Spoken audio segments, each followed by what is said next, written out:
Oh, and I'm back. Welcome back to the stream, fellas.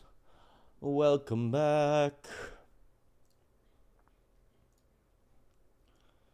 And we're balling. And we're balling.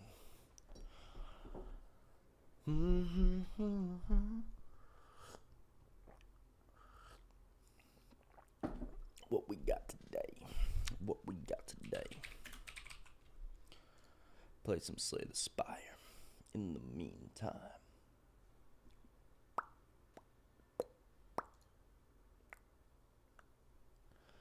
I want to take you there.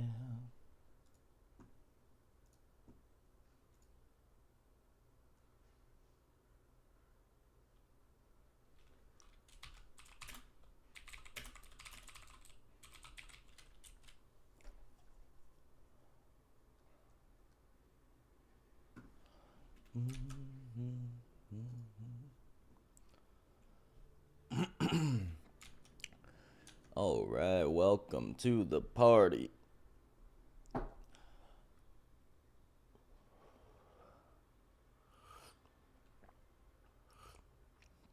Welcome to the party. God is real. Change my mind. Let's see if anyone can do it. We had a 3-on-1 action. Nobody was able to do it yesterday. I thought I defended myself pretty well. I'm not sure if we're going to do 3-on-1 again. But hey, if that's what happens, that's what happens. Bum, bum, bum, bum, bum, bum.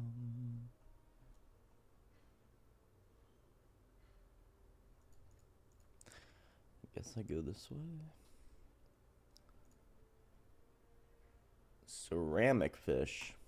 Hello.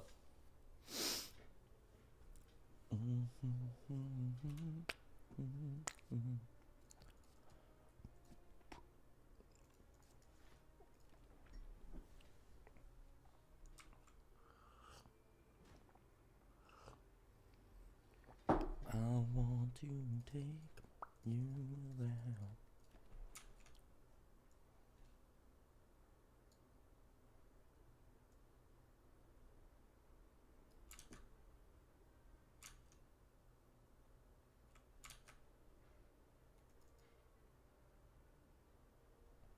Nice. Nice.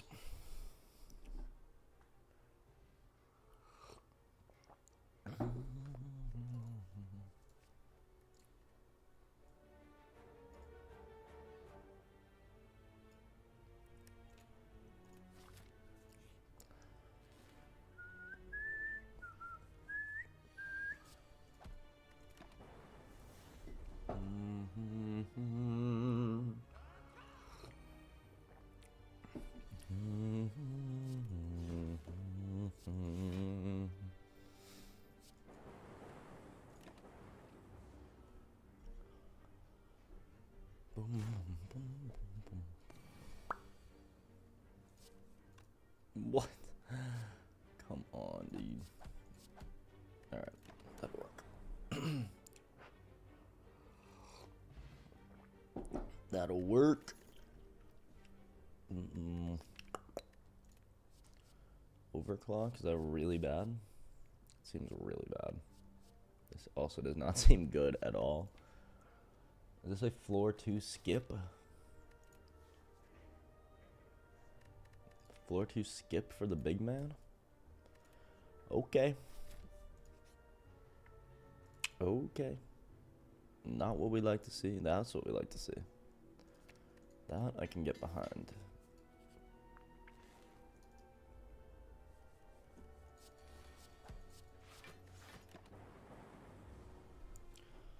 That I can get behind.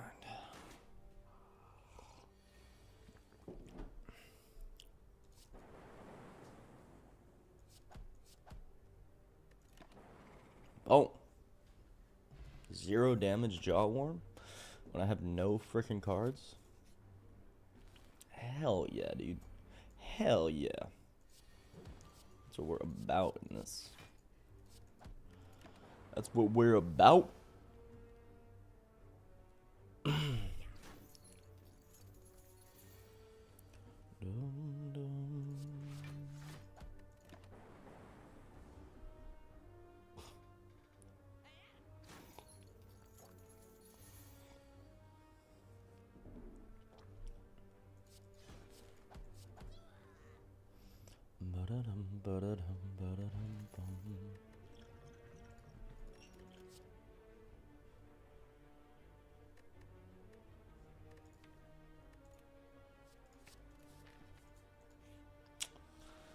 We shall see, we shall see.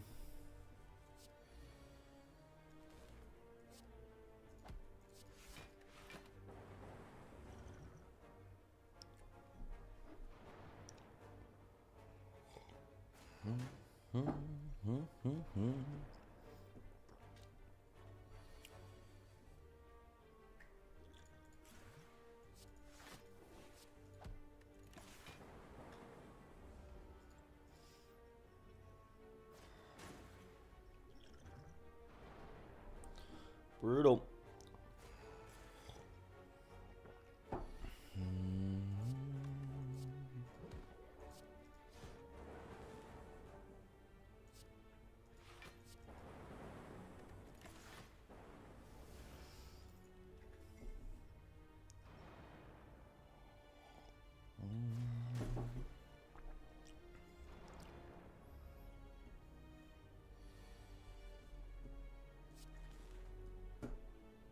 Okay. Ugh. Too much health. These things have too much health.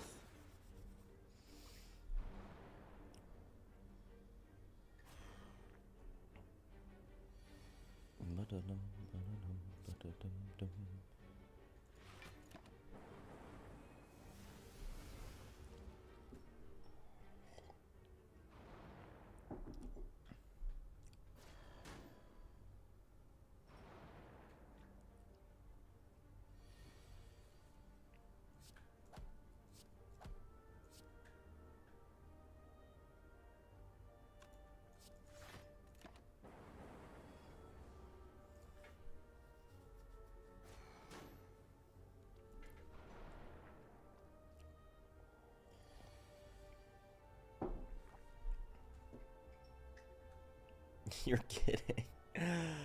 What?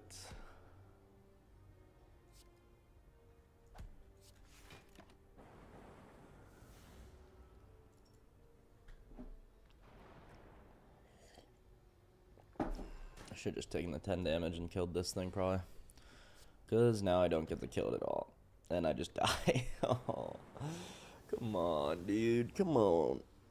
I have 3 ways of evoking that orb.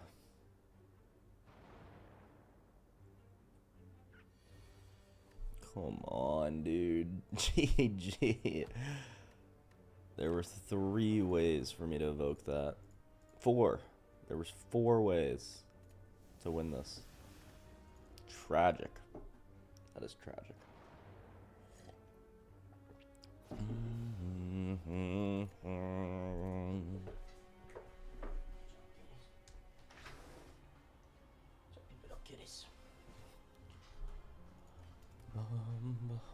How you guys doing? Any action in the chat? How's our poll looking? No action. It's all right. That is all righty then.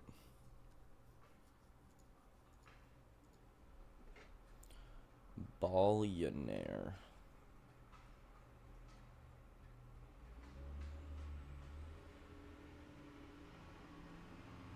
This game looks crazy. This game looks absolutely insane. Billionaire.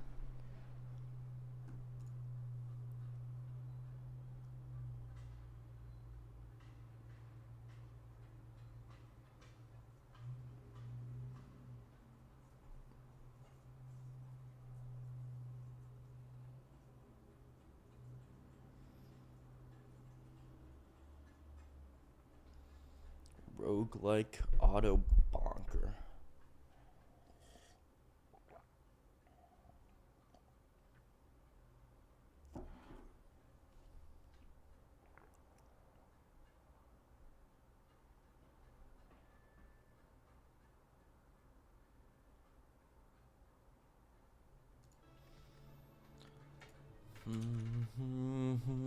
Yo, what's up? What's up, brother? Go ahead.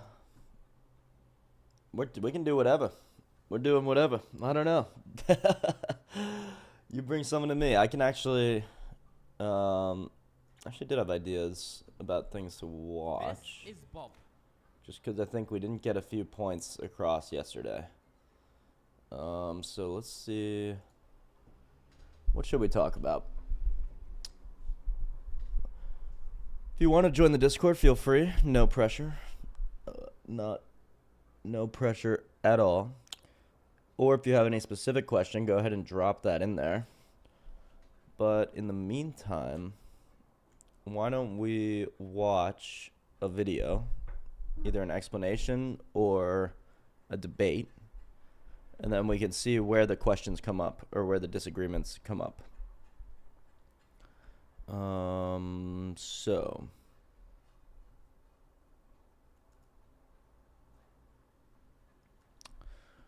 let's see.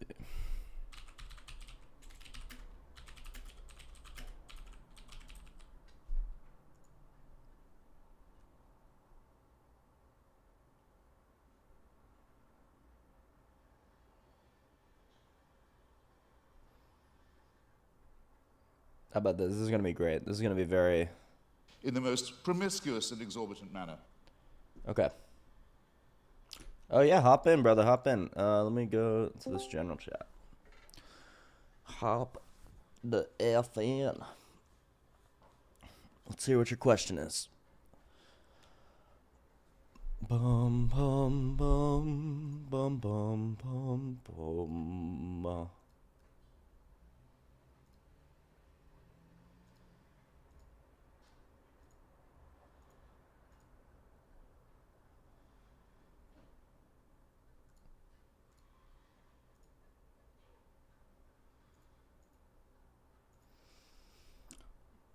Discord settings. If you guys can't see that, no, you can't.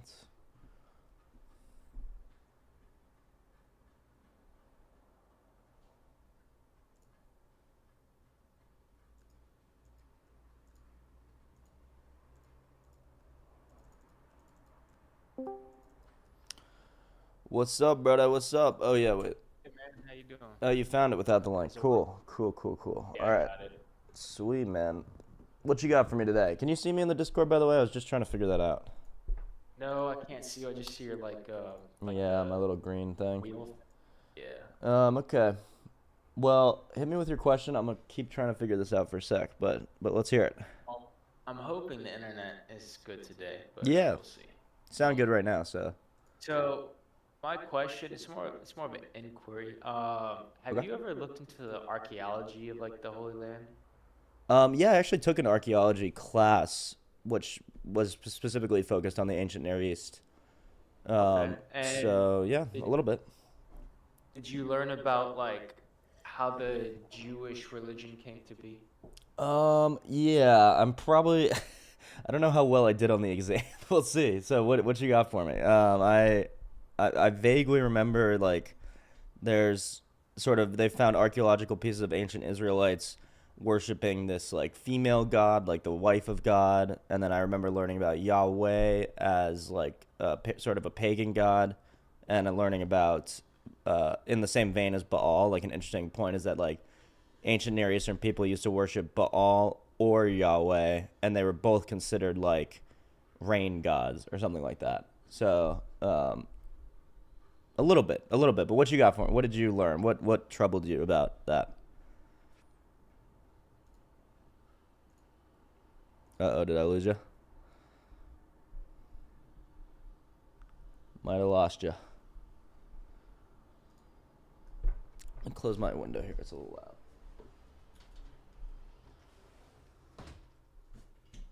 loud. Ow, shoot. if I lost you, Blake. Let me know, because I'm not hearing you.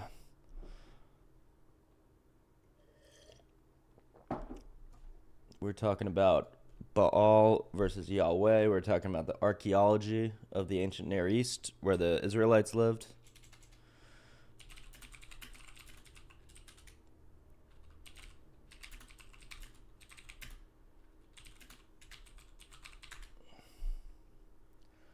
Stoned lion.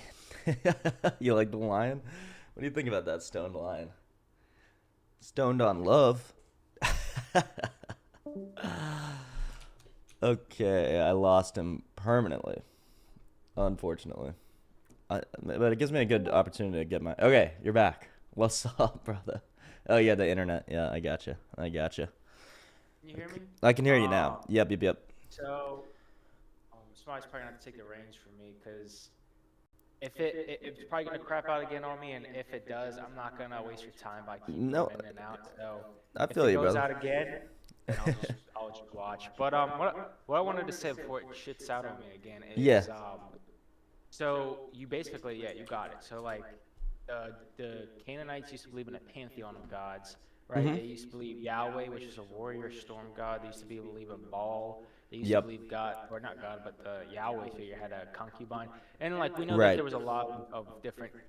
There's this vast pantheon, and then the exile to Babylon happened or something like that, and then that's when it really turned into a monistic, like a single god kind of figure. Monotheistic. So, yeah. So if you know that, then like, doesn't that kind of show that it was all made up? No, I don't see that at all. See, okay, so the way to see Christianity, the way that I see it, is as a revelation from God of the true structure, the true order of the universe. So in terms of a revelation, if you know everything to begin with, then there's nothing to reveal. If you have all the information, if you know what God's character and nature is like perfectly from the beginning, well, one, there's no fall or whatever, but there's just nothing to do. There's nothing to learn, nothing to develop. So I don't see why God, the conception that we have now, like 6,000 years later, which is refined, and also with the benefit of having Jesus Christ as the perfect image of God, and we can look to him and see what the true representation of order is. I don't see why, if that were real, that the ancient Israelites couldn't have been confused about that and looking around at all their other friends going, hey, they got a bunch of gods. That seems cool. I don't see why they couldn't have done that, and then how that would preclude the actual one God from being real. Well, the reason why I say this is because, like, if you look into the archaeological record, like, it's very doubtful that Moses actually existed. Why I say that is, like, the Exodus, there's, like, no evidence for it. Yeah, I've heard that. There is, like, a weird sand bank, that sort of an inexplicable sand bank that goes across the Red Sea, which, again, for the sake of argument, I will accept that there is no evidence for Moses or the Exodus. Because I've heard that a lot. For the sake of argument, I'll accept that. For the sake of argument, I'll just kind of condense it down to archaeological, biblical evidence is lacking. That's what I'll say. And so, seeing how we kind of understand the origins of how Yahweh, the monotheistic Yahweh came to be, that's one of the biggest things that kind of hindered that for me, because my belief is because, like, we kind of know where it came from, and it is very human. It evolved. Well, so this is the same, I mean, so this is the exact, that's actually interesting you just said, evolved. This is the exact same language I would use to describe, like, how evolution can be true, and also Genesis, right? Okay, so it's called the genetic fallacy. So in debates with William Lane Craig, geneticist or a scientist will come and say, oh, well, we know that, monkeys have a moral structure like this, and that we know that the reason that we developed morality is because of our evolutionary history, right? Or the reason we developed consciousness, or the reason we developed anything. And then Dr. Craig goes, yeah, that's the genetic fallacy. You're telling me how something happened, but you're not telling me why. So just because God uses a process of evolution to create amazing things doesn't make God any less real. And to me, it actually makes him more incredible. Like, it's more powerful and strange and cool to create me out of a process of billions of years.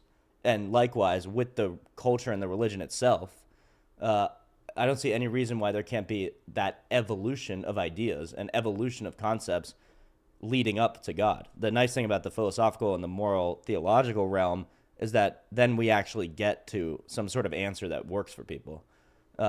Whereas in the physical realm, we get back to the cosmological argument, and then you just say, well, how do you know? And I go, how do you know? And then it's about choosing which one you want to choose, basically. So does that make any sense at all? Like, so just because the Israelites were confused and worshipped other gods, which, by the way, there's stories about that are rife in the Old Testament, and it's very clear that they should not be doing this, like the golden calf with Aaron. And so that's the most famous example, when Moses goes up to get the 10 Commandments and he comes down and everybody's worshiping this golden calf. And he's like, what the, you guys, he literally just freed us from Egypt. What are you doing?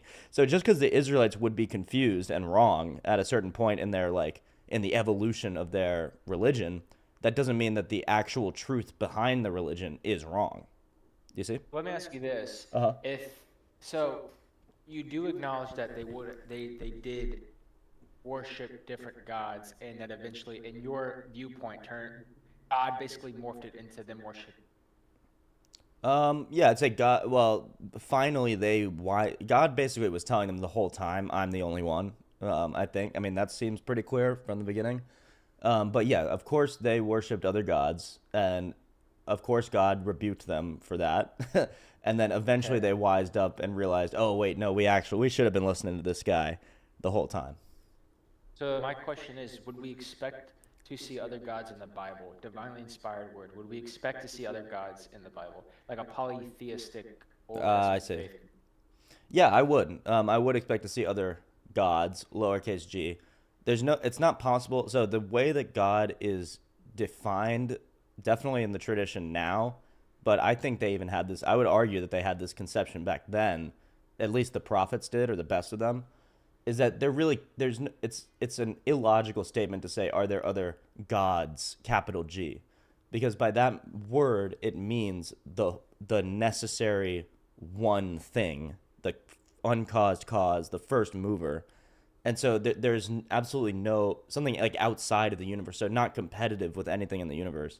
So anyone who has that conception, it's like, okay, are there other gods? Yeah, but I would see that the right way to see them would be as lesser spiritual beings created by God for whatever purpose, or just to be angels, and maybe they fell with Satan, or maybe they're just angels and they're helping out and they're doing stuff.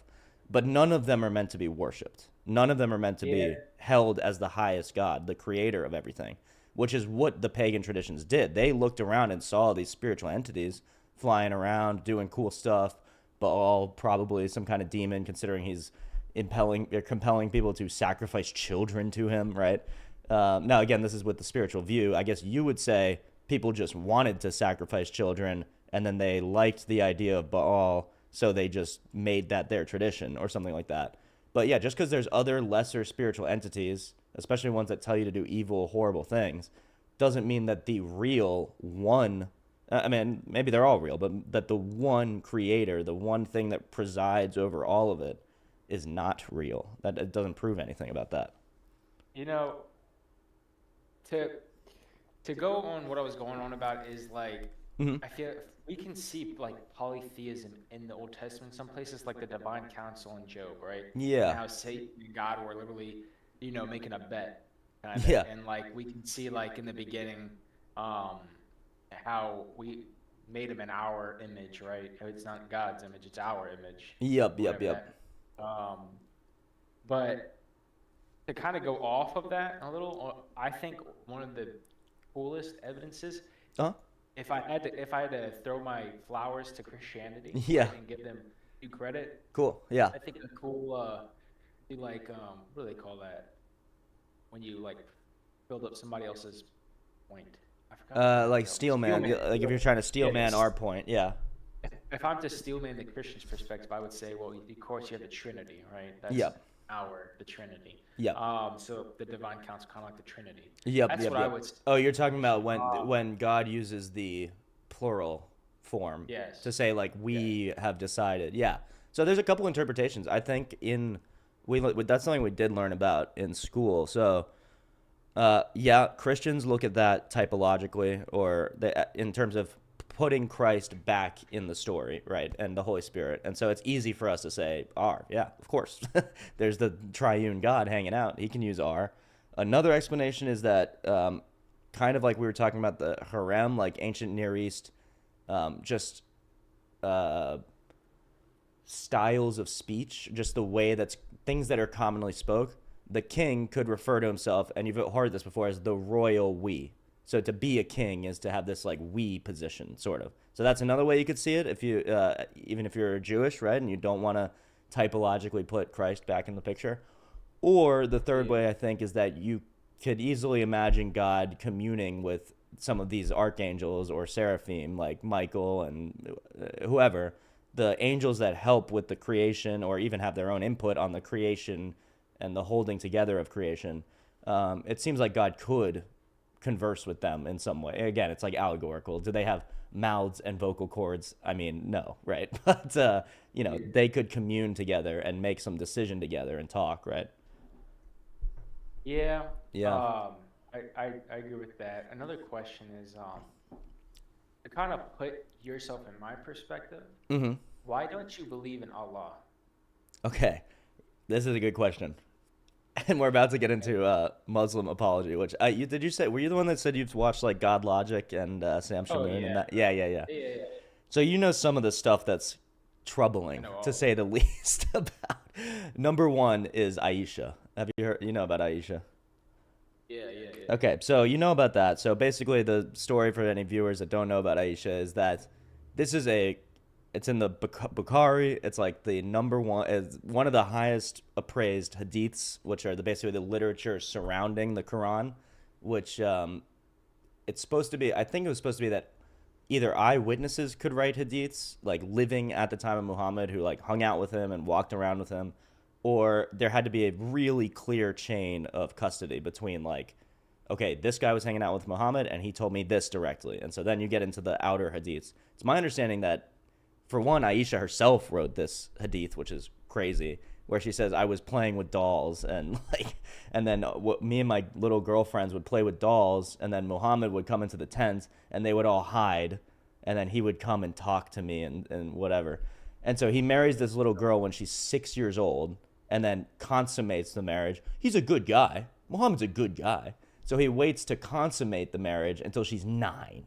Okay. And so I've talked to some Muslims about this, and it's like they have no response to this. They have absolutely no response to this.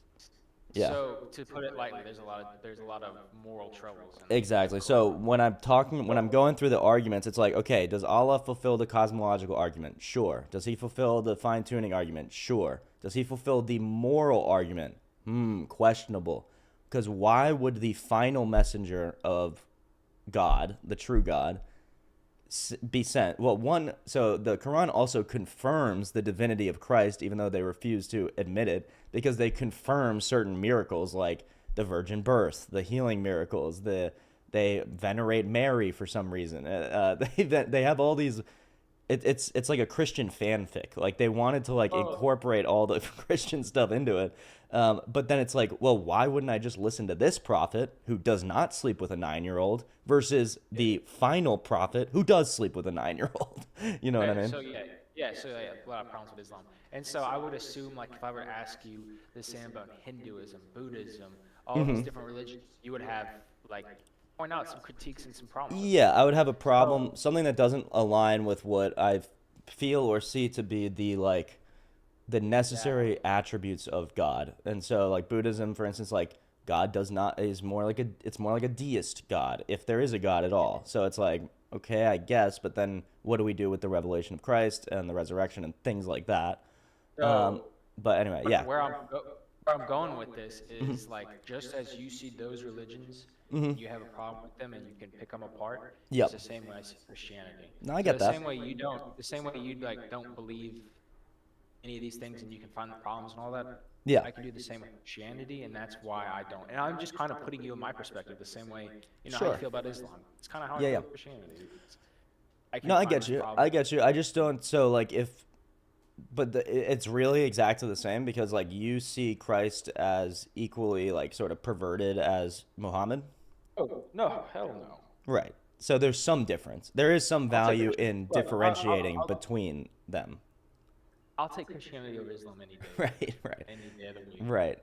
And as someone that tried Buddhism and New Age and stuff like that, um, those Yeah, I were haven't, fine. so I would like another perspective. Yeah, those are like fine. Those are actually, it was really great for me at the time. It taught me meditation, which is a spiritual practice. So, in terms of having no spiritual practice versus a spiritual practice, it was like a huge improvement. And so, what meditation can do for you is like, for one, it gets you out of your own head, it humbles you a little bit. It can untangle some of these knots in your head, in terms of like anxiety and depression and things like that. So like, you're really. I would be like really anxious all day, and then I would just sit down and decide to meditate for a half hour, and I would do like Zen meditation, and then I would suddenly feel lighter, happier, freer when I got up. I wouldn't be anxious anymore. But then the thing is like, there's no answer in Buddhism for the problem of evil. Why is life suffering? Because Buddhism, the thing is, life is suffering. This is the way out, essentially. And so that's great. Thanks for the way out. Gnosticism. Yeah, it is a lot like Gnosticism, really. We live in this Maya, this illusion. It's like a fake world, or it's a real world, but it's not the ultimate reality, which I guess I agree with. Like, there's certain things you can take and still agree with. Like, for instance, the biggest Zen thing was form is emptiness and emptiness is form. And, that's trippy and confusing, and you could think about that for a while.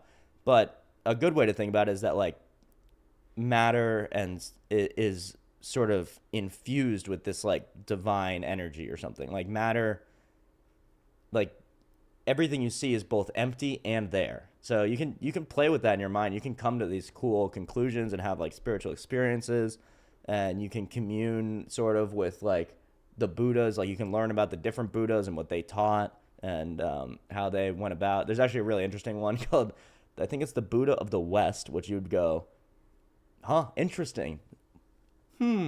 Interesting. And basically his whole story is he meditated long enough to become enlightened. He did all the eightfold paths or whatever, and then became this cosmic Buddha, but decided that he didn't want to just like leave humanity. So he wanted to be a bodhisattva. So he's going to stay behind until everybody's enlightened with him, right? But the way that he manifested that is he created his own realm, which sounds exactly like heaven. And all you have to do is pray to this Buddha one time, earnestly. So if you can pray a bunch to him and never mean it, and then you won't have a spot in his heaven. But if you pray to him earnestly and mean it one time in your life, then when you die, you basically go to this like heaven purgatory where you safely become enlightened in this like eternal realm, right? In this like golden afterlife. So then you go like, wow, that's really damn close to Christianity. So maybe I'll do that one because at least it offers like something, but it still doesn't solve the problem of evil in any meaningful way. Like, why would that guy need to be created? Or why would that heavenly place be so necessary? Like, who's holding this whole thing together, if anybody? And if it's nobody, then, well, what's the point? Like, what? It sort of goes back to like this sort of scientism where it's like, well, we don't know, so it's not even worth, I don't know, figuring out. And I'm sure a lot of Buddhists would have a problem with that. But yeah.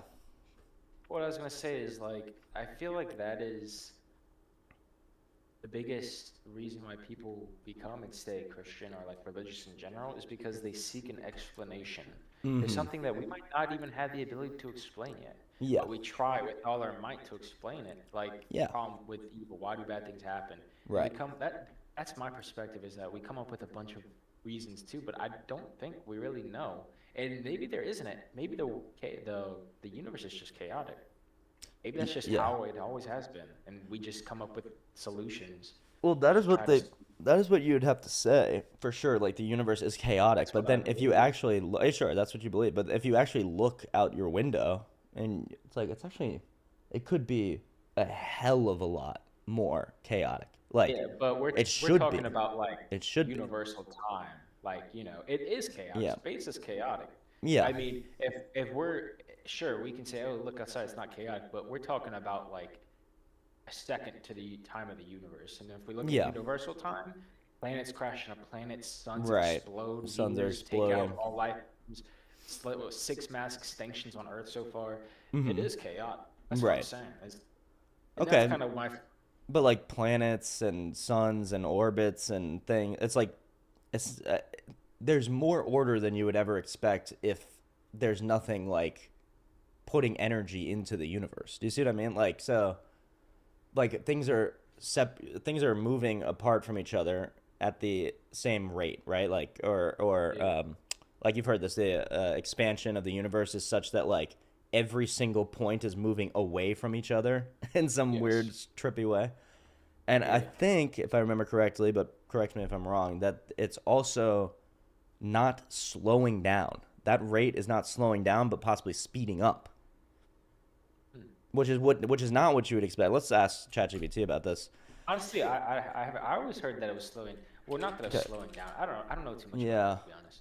Um. I've heard like different things like the big crunch, the kind of like the secular one where it's like gonna expand and then go back into itself and it's gonna Right. happen again. I've Okay. heard all sorts. Yeah. So no, the rate of expansion of the universe is actually accelerating. This discovery was made in Okay. the late 1990s. Acceleration is attributed to dark energy, in other words, question mark, a mysterious force that counteracts gravity on cosmic scales, right? So then you go like, okay, so if it was just this, oh sorry, if it was just this mechanical process of like other laws of nature creating this and the multiverse or infinite time or whatever it is, what is putting the energy from outside that system into the system to make it speed up? What put in the See, energy to make any order at all happen? So like if your room is a freaking mess, are you ever going to walk into your room and it's just going to all be clean and there's going to be planets in the corner and suns and life and things? Like no, not unless you do a ton of work to tidy up that room and put it together. I see the yeah, universe as not that different from sure. that. It makes no sense that it's all like just sitting there perfectly. Even though on universal scales, okay, I mean, but that statement just says things die. I mean, I agree with that. Things in the material universe just die. So that's just part of it, I think, because it can't be infinite. So you're like basically arguing like where did everything come from the Big Bang kind of thing, or like Yeah, what or made it just like what's the expand explanation? over Yeah. If the Big all this Bang is stuff? just like, oh, that's just how it is. It's like a lightning strike or something. Like it just happens. Then how do you explain the order with which it happens? How do you explain what it creates, which is like this masterpiece painting, you know? Well, I would almost argue that there is no order, and Hmm. let me explain why. Okay, let's hear it. So when you have an explosion, right? Yeah. The minute from that start of the explosion to when like the debris is flying, it's accelerating, right? Okay. So that is kind of like what the Big Bang is, right? It's an explosion. So Yeah. yeah, it's been like what 14 billion years, or I think they're saying it's older than that now. But Yeah. like we don't know how long that when of Like, debris flying, right, it's like it might accelerating start slowing down is. because in an explosion, the debris So flies really fast and then it slows down exactly, once it hits something eventually. exactly, So maybe we're exactly. just So still in the initial thrust of the explosion. exactly. That's Yes, possible. Yeah. and that would make complete sense. And also, why I say that I don't think there is order is because of that. Hmm. Things run into each other, which form, galaxies, which form solar systems, which form stars, and Yeah. all this stuff. And then gravity and orbits kind of cause like all that makes sense in a chaotic universe to me. Like there are certain laws, and the Mm. the best Christian argument would be where do the laws of physics come from? Well, yeah, that is Where something do I could say for sure. But even before that, it's like that when there's an explosion, is anything ever created out of the explosion? Especially anything beautiful?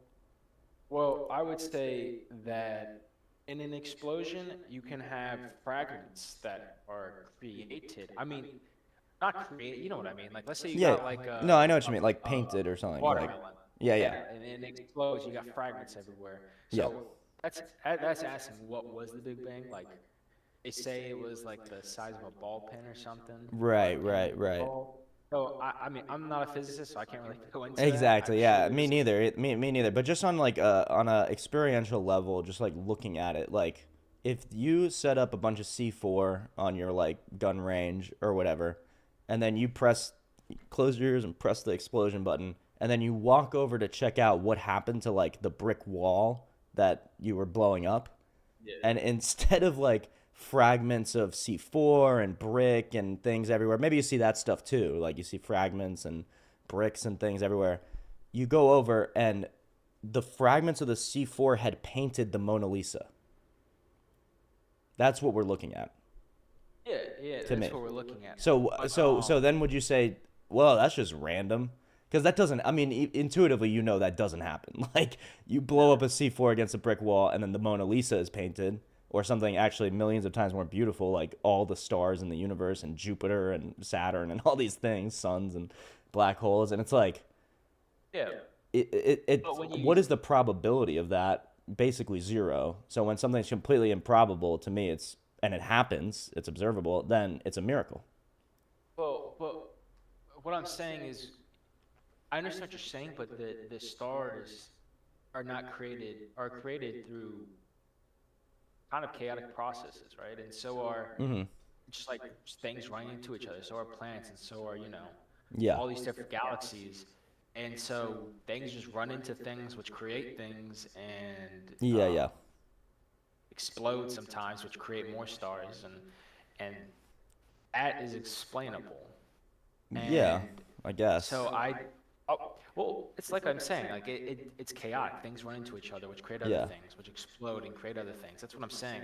I don't know if I see necessarily an But so you order, deny that but I do the see universe is plausible. order, that like the cosmos has an order to, has any sort of like, and by order, let's define that. I'd mean the opposite of chaos. And so, or the opposite, another way of putting it is a unification versus like, uh, I guess diversification or like fragmenting or something. Like, because if I'm thinking of a Big Bang explosion, and so that little pinprick has all the elements and all the whatever in it that is needed to make the cosmos, um, and that goes off, I'm just gonna expect to see like carbon atoms everywhere or whatever it is. You know, again, I'm not a physicist, so I don't know, but Yeah, I'm but never gonna expect to see them coming together slowly or quickly and creating a planet, creating a sun, creating a black hole, and then the sun sits in a place, and then by this mysterious force of gravity, the planets circle around the suns perfectly. And I'm just never gonna wait. Hold on, I want to get to a guy. Welcome, brother. A fellow guy. I'm a mad guy. You're a guy. Great question in the chat. Feel free to hit that Discord if you want. You don't think the brick wall explosion can be compared to the Big Bang.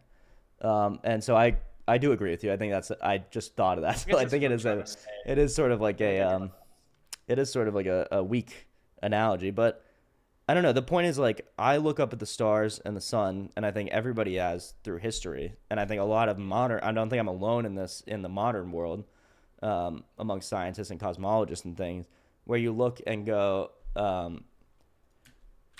this is impossibly like structured, like held together. Like these laws have to be exactly what they are for gravity to make these like orbits of stars and circle and suns and planets and things. Sorry, I'm getting distracted. We have okay. Well, go ahead and join that general chat. yes, go A ahead, because guy. I may have to go soon. So, Okay, yeah, we might be losing a friend here. So, but but I understand what you're saying. yeah, And if you're saying, do I believe in order chaos? If order means the laws of physics, then I do believe in that. right, And I'm not smart enough, and I'm not a scientist, so I don't know exactly where the laws of physics come from. right, But in that sense, there is an order.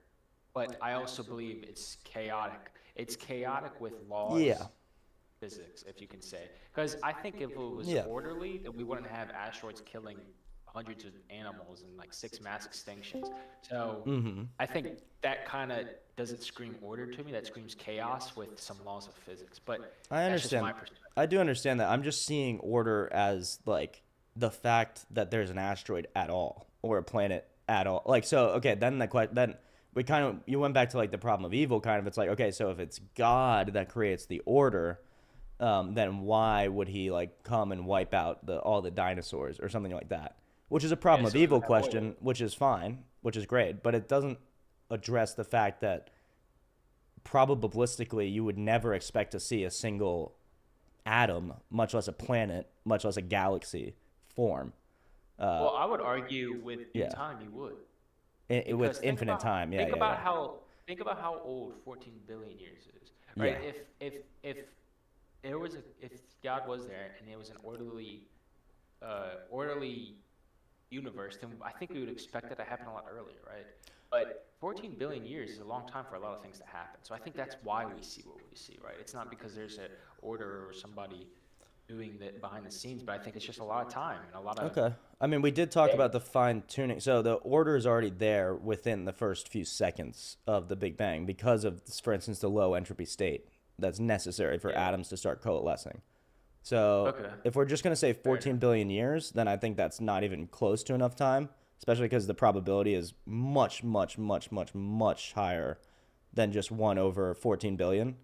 But if you want to say there's infinite time that could possibly create this, I would agree with you that given infinite time, then this thing could happen, this crazy universe. But I'm gonna push back on the concept itself, on the reality of infinite time, which we kind of have talked about. But let me know if you want me to get into that. And I do want to welcome a guy into the chat. Welcome, brother. If you have any input or questions, feel free to throw those out, and welcome. Take it I'm away, just gonna man. let Take it away. this guy. Oh, take it away. Okay. I'm about to leave, man. It's all you, man. Yeah, yeah, it's all Okay, you, okay, brother. I got this. I got this. Cool. All right. Have a good day. Thank you for All right, me know. thank you, brother. Thank you for joining. Thank you, man. See you soon, Thanks for bro. a great conversation. Yeah, of course, you too. All right, what's up, my man? What's up, dude? How you doing, brother? Let me maximize my Discord here. Yeah, yeah. I Okay, was I didn't trying to really, figure out how you can see me on the Discord, but it was working the other day. Now it's not. Whatever. I'll maybe You work have on a it in the camera, background. but it's all right. Yeah. Cool. So I what don't you got, really my have friend? I don't really have any questions per Cool. se at the moment. Cool. We could talk.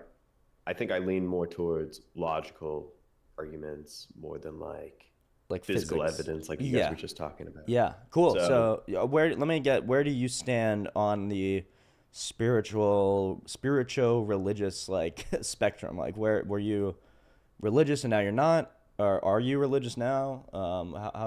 Where are you at? Just so I can figure out what kind of conversation might be the most apt for us here. Yeah. I did. So I answered your poll. Yeah. Okay. Cool. Yeah. I think most people in America, usually atheists, Yeah. do start out religious. Totally. So yeah, I was at one time. Cool. We didn't really go to church, me Yep. and my family. I can count on one hand how many times we went. Yeah. But Yeah. I did believe in God at one point. Yeah, I'd wasn't- say I was the same way. Like we did go to church, but no one really paid attention or cared. Not every week. Eventually, once I got old enough, I was just like, I don't want to go. And my parents were like, yeah, we don't really want to go either. So I know what you're talking. I know where you're at on that spectrum for sure. Yeah. For sure. I mean, I thought it was boring, but then not recently, like Yeah. it's been years, but I kind of did a flip where I'm like, well, now I actually find this interesting. Right. I do. Right. Find religion interesting. I mean, I bought a Bible the other day and Cool, man. highlighting Sweet. stuff in it. Sweet. I'm That's not awesome. religious. Yeah. I'm probably defiling it in your eyes, but No, but not at all. I am reaching it now. No, So, that's awesome. That's awesome. Where did you start, if I can ask? Did you start at the beginning or did you go I to the just started at the Gospels? beginning. I'm Cool, just man. gonna I'm go doing the through it. same thing right now. I realized I hadn't like read through chronologically or whatever from front to back in a long time. Like since I had my conversion, even I haven't done that. So it's really interesting, isn't it, to like get into? It's like this trippy story, especially Genesis. Like the first part of Genesis is so like Yeah. you're like trying to think like, wait, there were two people or whatever. And again, it's like we talk about this. Doesn't have to be scientific. It 100%, I think, is allegorical based on the fact that Genesis 1 and Genesis 2 present two different stories, right? Present two different timelines. That's good to know. Yeah. Yeah, so there's a way to read this and to engage with this that is going to be nothing like, I don't know, were you evangelical or were you Roman Catholic, or how? I'm guessing you were like sort of a Protestant, normal Protestant American, going to church every now and again, or saying your prayers. Nothing special. Okay, so yeah, I think I got brainwashed as a kid to think that these were all literal stories, that the only way to take these would be historical or scientific, or literal. But when you get into the other traditions, like I think Jonathan Pageau in the Eastern Orthodox Church, I don't know if you've heard of Jonathan Pageau. Have you come across him yet? No. He's a cool guy to listen to, especially if you're interested in this stuff on Christianity, because he has such a trippy, like, cosmological sort of, or like, I don't know if that's the right word, but he sees the structure of reality, like the fundamental structure of reality laid out in the Bible, and he's so good at pinpointing and exegeting and figuring out how to like get that structure out of the Bible and stuff like that. So he helped me realize, like, and some other professors and stuff I had in college, like, to read Genesis 1, or just to read Genesis or any of the stories in the Bible outside of their genre is going to make the thing make no sense at all. So you're reading this thing and it's like, you have to consider what the actual, what the message they were trying to get across to the ancient people are. And then even more importantly, what's the message that God is trying to get across to you by just putting that right there in front of you right now with your perspective. So it turns out it's like there's almost no historical way to read the Old Testament. You know what I mean? Yeah. I'm not entirely sure if I agree that it's all metaphorical in a way, because okay, mainly metaphorical. I would say there's a lot of, especially in Genesis, where they're naming the family trees and like how long each person lived. That's very specific. That's true, and that's a good point. Is that supposed to be taken literally? Yeah, so that's a great point, because I'm going to bring it back to the ultimate message of the Bible, which is the infinite, divine, unknowable God meeting us on earth and coming to us and merging this like finite, sort of dark, confusing realm with the infinite divine one. So the point of that is you have this like sort of allegorical, metaphorical story, and maybe there's a little bit of scientific truth, maybe there's a little bit of history or a little bit of something, and you can kind of be open to that within those initial Genesis stories. But then by bringing us the genealogy and saying, no, okay, so this is allegorical or this is metaphorical, but then it enters into reality. It becomes reality through these people, through these prophets, and through the line of Adam and then Abraham and Moses and all these people. So yeah, when you see a genealogy, you should be thinking, okay, now we're getting literal. Now we're getting a little historical, or at least more historical. But even that you can read in the sense of like Jesus coming down to earth in a physical sense. Does that make any sense? Is that? Yeah. I think we're gonna mostly agree here about Genesis, because we both don't read it literally, which is my biggest issue with other people, is that they take it as literal, which is silly. But, yeah. Okay, do you think that God is all good? Yes. I guess. Yeah, absolutely. Yes. Do you think he's all powerful, omnipotent? Yeah, I'd say God is all powerful, except that he can't do. He either can't or won't. It's kind of up to you how you want to interpret that language. But do logical like contradictions or logical impossibilities, because these are things that are not within his nature. It's not. He's a rational, logical mind, so he can't make a square circle, so to speak, a circle that is also a square. Or he can't, like, to ask if, like, God can make a rock that is too heavy for him to lift. Like, right, these paradoxes, those don't exist. So, like, all-powerful, absolutely. But he is also consistent. He's also totally consistent within himself and within his creation. I would say that he won't do that. Okay, fine. That won't is that fine. would have to be the road. Like we would Sure. have to take that road because Sure. all powerful you would be able to do that. It's tough. Like there would be no bounds. But let's just say he won't and that he's on. Let's just say he and won't. that he does Yeah. logical things. Yeah. So I guess my first question would be, what is the purpose of suffering at all? And not just for humans. Right. Just for animals and all the gratuitous suffering. Okay. I would say the purpose for suffering, I would say the resolution of the problem of suffering and evil is that God can make any, and this is what he tells to Job, that his ways are unknowable and that he can make any bad into a greater good.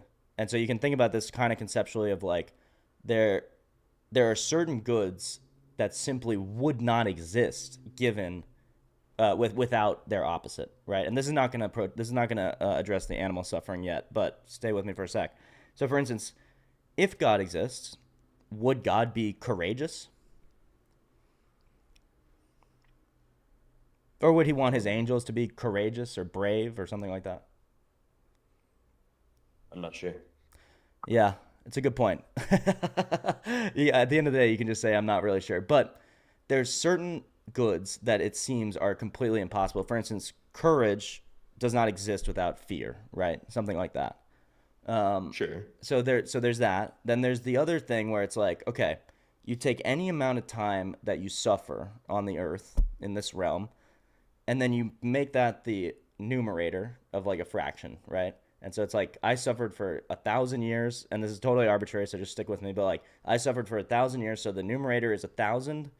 And the denominator, if I'm in heaven with God in eternal glory, is infinity. So that exponent, that fraction, becomes completely nothing. It becomes meaningless. It approaches zero. It basically is zero. So any amount of suffering that happens in your like lifetime or in an animal's lifetime can conceivably be made completely insignificant in the span of eternity, of the entire expanse of time.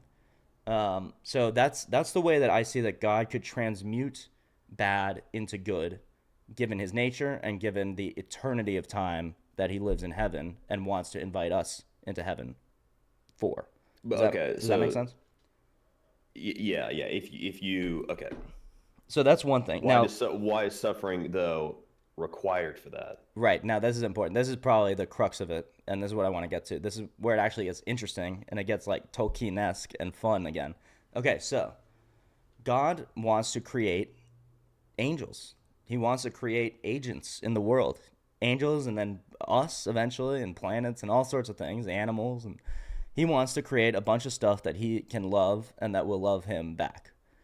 So, if you're going to create something and you want it to love you and you want the love to be genuine between you and the thing, can you take away its free will?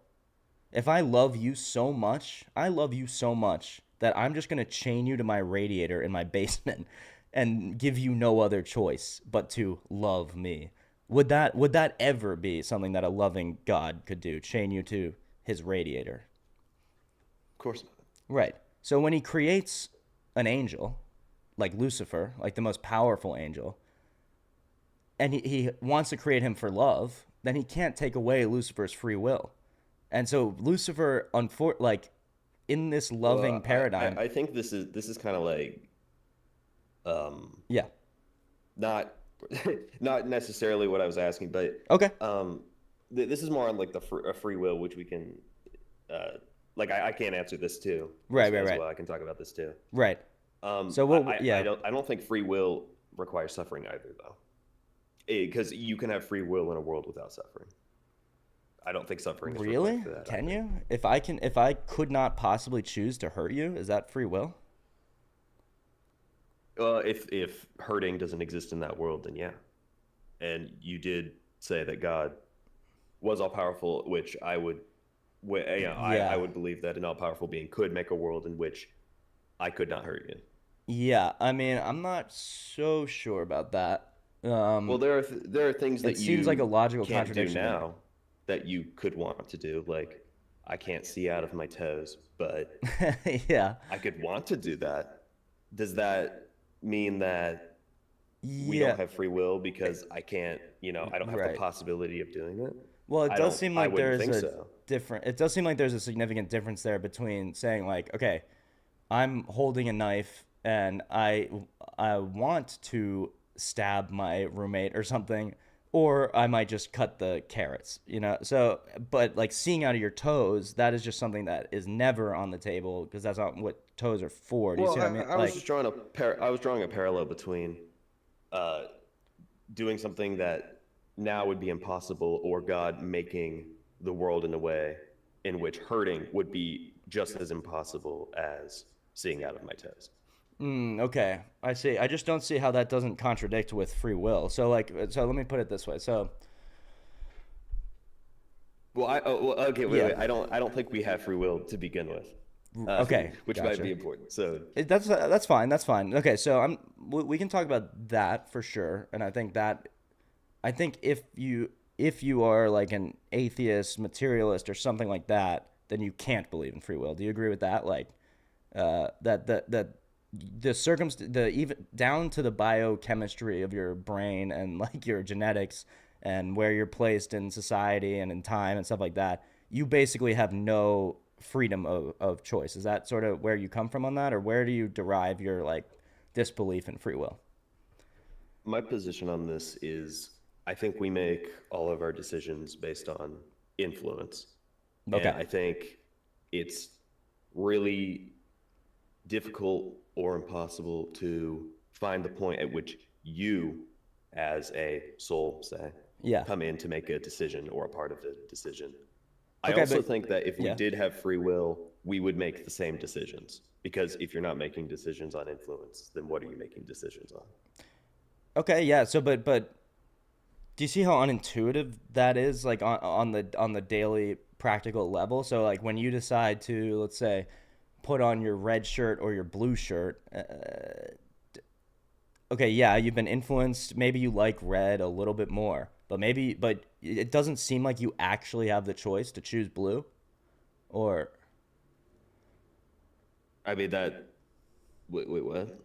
okay, I don't so understand the question. um, I'm making the point that intuitively it just seems like we have free will, right? Like on a very basic pragmatic level, like you operate as if you do have free will, right? Well, of course. Okay, so with what like veracity do you make the claim that you actually don't? So why does it strike you that only every single choice that you make is the necessary outcome of a series of influences before you, when it seems like you could absolutely change the next thing you do despite any influences or despite whatever? Because you can measure all the things you did before you made that decision. At what point does you come into that? Is what I'm asking. So why did I eat a muffin today? Well, Yeah. because I was hungry. Well, why did I Okay. choose a muffin? Well, because when I was little, I ate chocolate all the time, so I like chocolate. So you like chocolate, and the grocery store was out of cookies, Yeah, so I the bought grocery muffins. So I store. have muffins at the thing. But doesn't it really seem like you could have chosen not to eat a muffin? Like, couldn't you have gone to Starbucks and gotten a coffee and done something completely different? And then you You would just could say have. like, "Oh, but that was just all my influences leading up to that." But it's unintuitive to me. It seems like you're Well, taking away your own choice, and then it also seems like if well, you you only make one choice though in that scenario. You only make one choice, mhm, one at a time, ever. Like I could have gone and got a Starbucks coffee, right. but I didn't. What I Right, did do was I ate a muffin. right. Alternatively, I could have So those ate were the the, muffin and then got a Starbucks coffee, but that's one decision after the other. and just to be clear, it's your opinion that because the thing that you did do was eat the muffin, you could not have done something else. You could not have gone to Starbucks. I mean, to me, no. I could Okay. have wagered it in my head. I could have been like, Yep. Okay, so do I want that's fine. Starbucks or a muffin? Yeah, But I I get it. only did one Yep. thing. That's classic. I get it. That's determinism. That's great. So how do you answer? So if it's like, so for Hitler or something, or if you wanted to suddenly do some kind of horrible thing, murder, but that's just the act, that's just what all the influences leading up to that action led to, then can we really blame you for doing anything wrong? Can we blame Yes. Hitler for doing what he did? Yes. Okay, so what basis do you blame them on if they had no other choice? Well, I think it's futile to use that as a, I mean, to use a thought experiment basically as a proof for like, well, he didn't actually do anything, because he did. He still did it, even Right, if it but he wasn't had his no fault. choice. But it's We not his stop fault. things, According to this, it's not his fault. so we shouldn't stop it. Well, I think we should. We I'm not shouldn't saying how. we shouldn't punish people for Yeah, doing yeah. things that are Well, that's why that I'm. most people wouldn't Yeah. say is bad. Exactly. So I'm not trying to get you in a gotcha. I don't think you support what Hitler did, obviously. I don't think you're going to do anything horrible. And I think you see the value of choosing the right thing over the wrong thing. But the first statement you made is that there is no choice. So that's why I'm trying to point out how unintuitive it is that we don't have free will and what that leads to as well. It's like, so sticking with the thought experiment, I agree. It's like there's nobody that believes in destination that thinks we just shouldn't punish Hitler or that we shouldn't punish serial killers or anything. I know we all accept that, but the fundamental, the core of it, the ground from which that thought springs up is that Hitler should have chosen to do something else.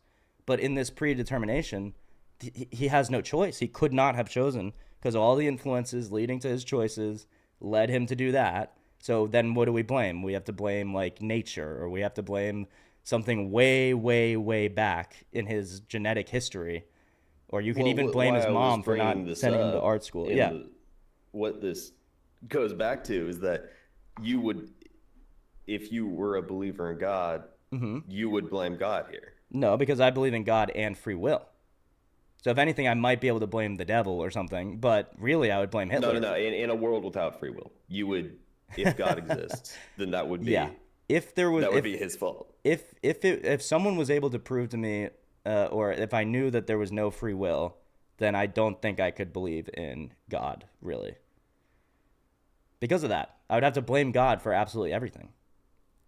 I'd have to blame him for all evil, but I don't. But that's not the Christian God. I mean, I would say there are Calvinists and there are some Christians that probably don't believe in free will, but the vast majority of us do. A lot of the traditions, the Orthodox and the Catholics, and certainly myself.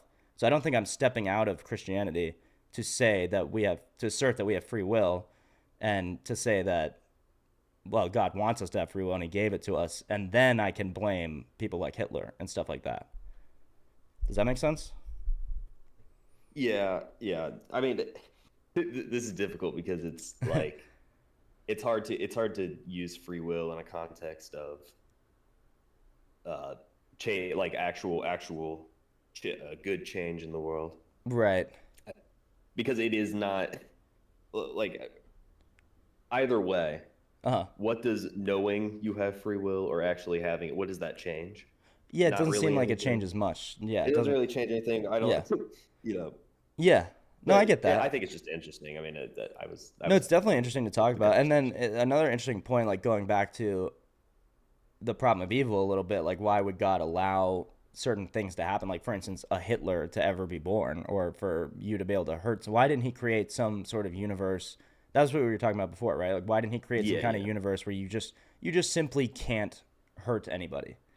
And so my answer to that would be kind of twofold. It's like, one, then that sounds like heaven to me.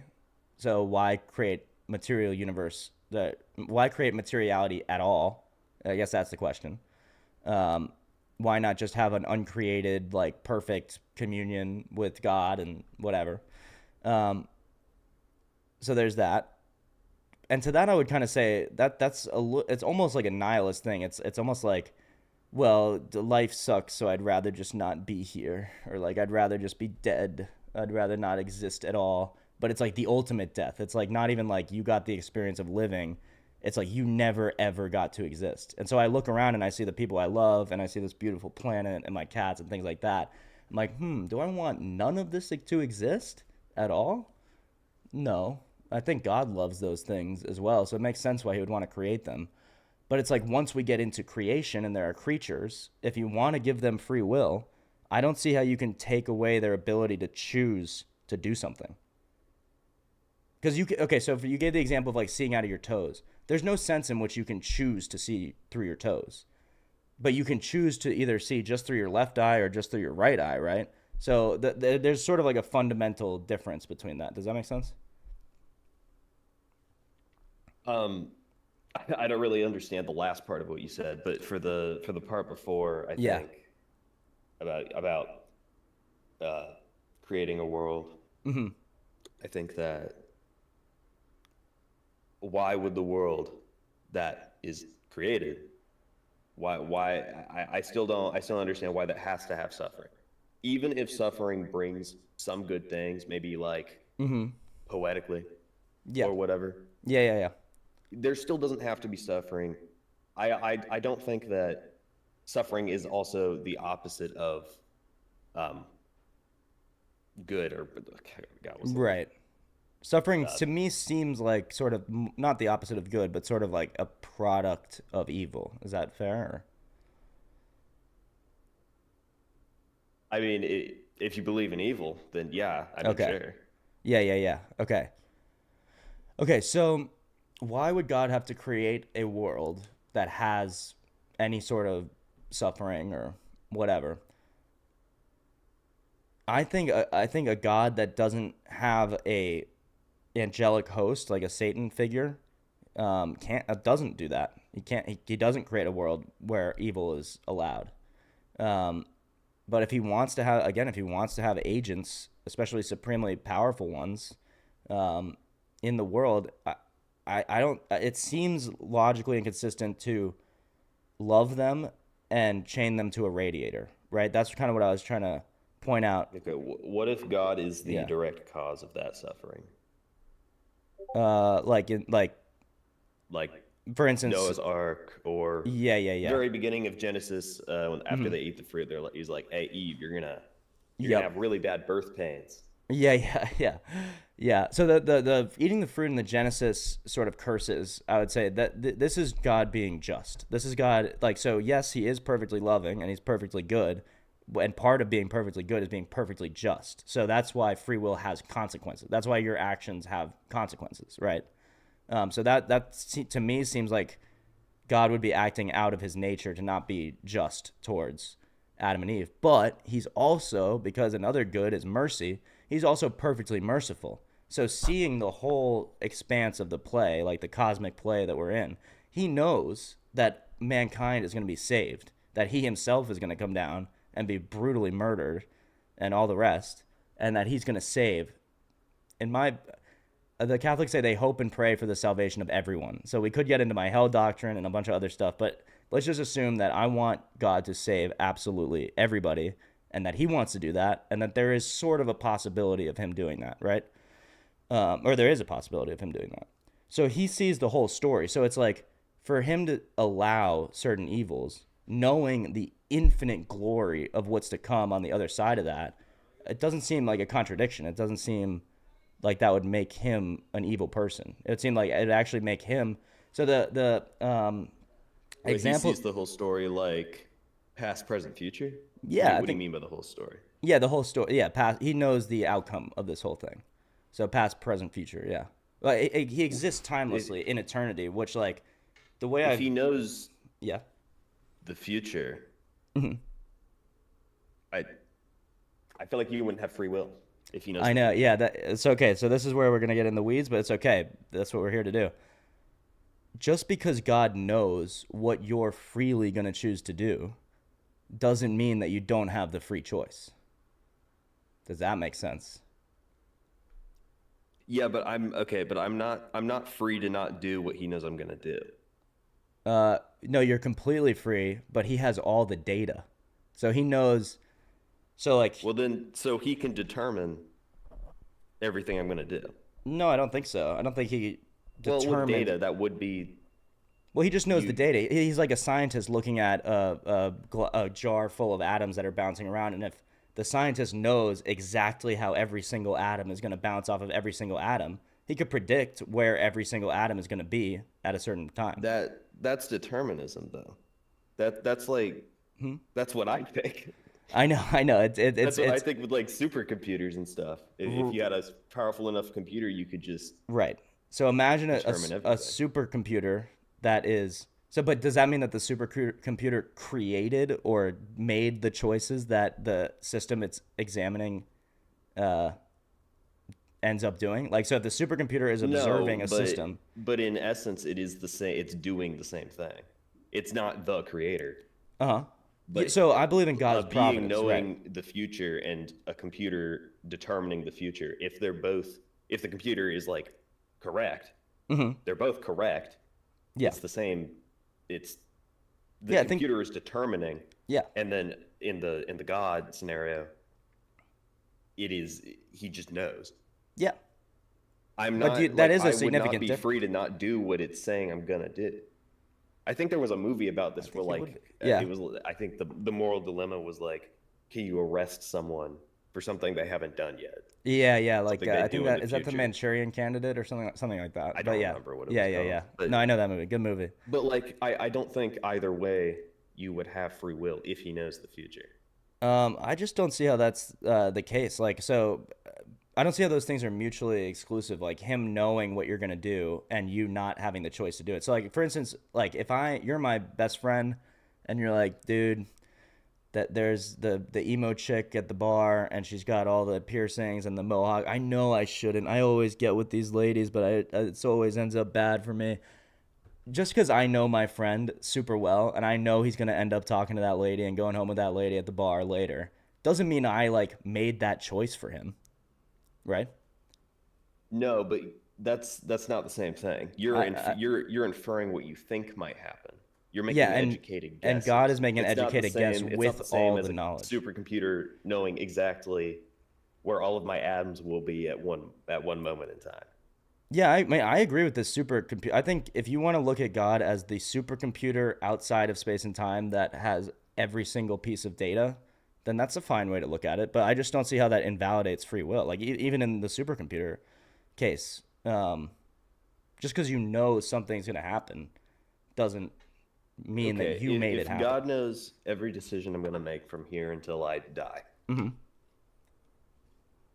at what point am I able to not do that? What if I want to choose? Impossibly, of course. But what if I want to choose to not do what he knows I'm going to do? Then it's a weird thing because then it's like he would know that you're not going to choose to do the thing that he knows that you're going to do or whatever, right? It might be this like crazy quantum equation that he has to run in his head or something, but that still doesn't mean you're confirming your free will. Like you're saying like hypothetically you should have the choice to do anything. But I don't. In this scenario, I don't. I have the quote unquote choice to do exactly what he knows I'm going to do in one way. Yeah. A lot of like I've heard before people are like, well, I think there's like a root system where you make multiple decisions and there's tons of different ones you can make and you just go down the routes taking different directions. But even then, God still knows what directions you will take in that root system. Yeah, the way I used to... he is also all-knowing. The way I used to resolve this as like a new age sort of like fake Buddhist back in the day when I was that was I would say, well, it's more than a root system. It's like a block universe or something or multiverse where every single decision exists in this like quantum space or something. So every single possible thing you could do, which becomes essentially infinite, exists, and then you like sort of place your consciousness in whatever like slice of that block that you choose to do. So that way you have free will, but because everything happens, then everything happens. So there's also the predetermination. So that would be like a weird new age way to think about it. But I still don't really see the contradiction between. I'm trying to understand this. I really am. I'm not trying to be difficult. So if God knows that you're going to do every single thing and make every single choice in your life, you're saying that means that he made all those choices, or that you didn't have any say in those choices or any free will, or you couldn't, like, when it's hard to think about because he's so like vast and big and infinite, and if he exists outside of time, then it has all these implications, right? So I just don't see why it has to be the case that because he can perfectly guess what you're gonna do, that means that you don't have the choice to do something else. I'm assuming you're not a predeterminist, right? No, I don't think. No. No. Okay. I mean, not per se, but it's like it's complicated, but yeah.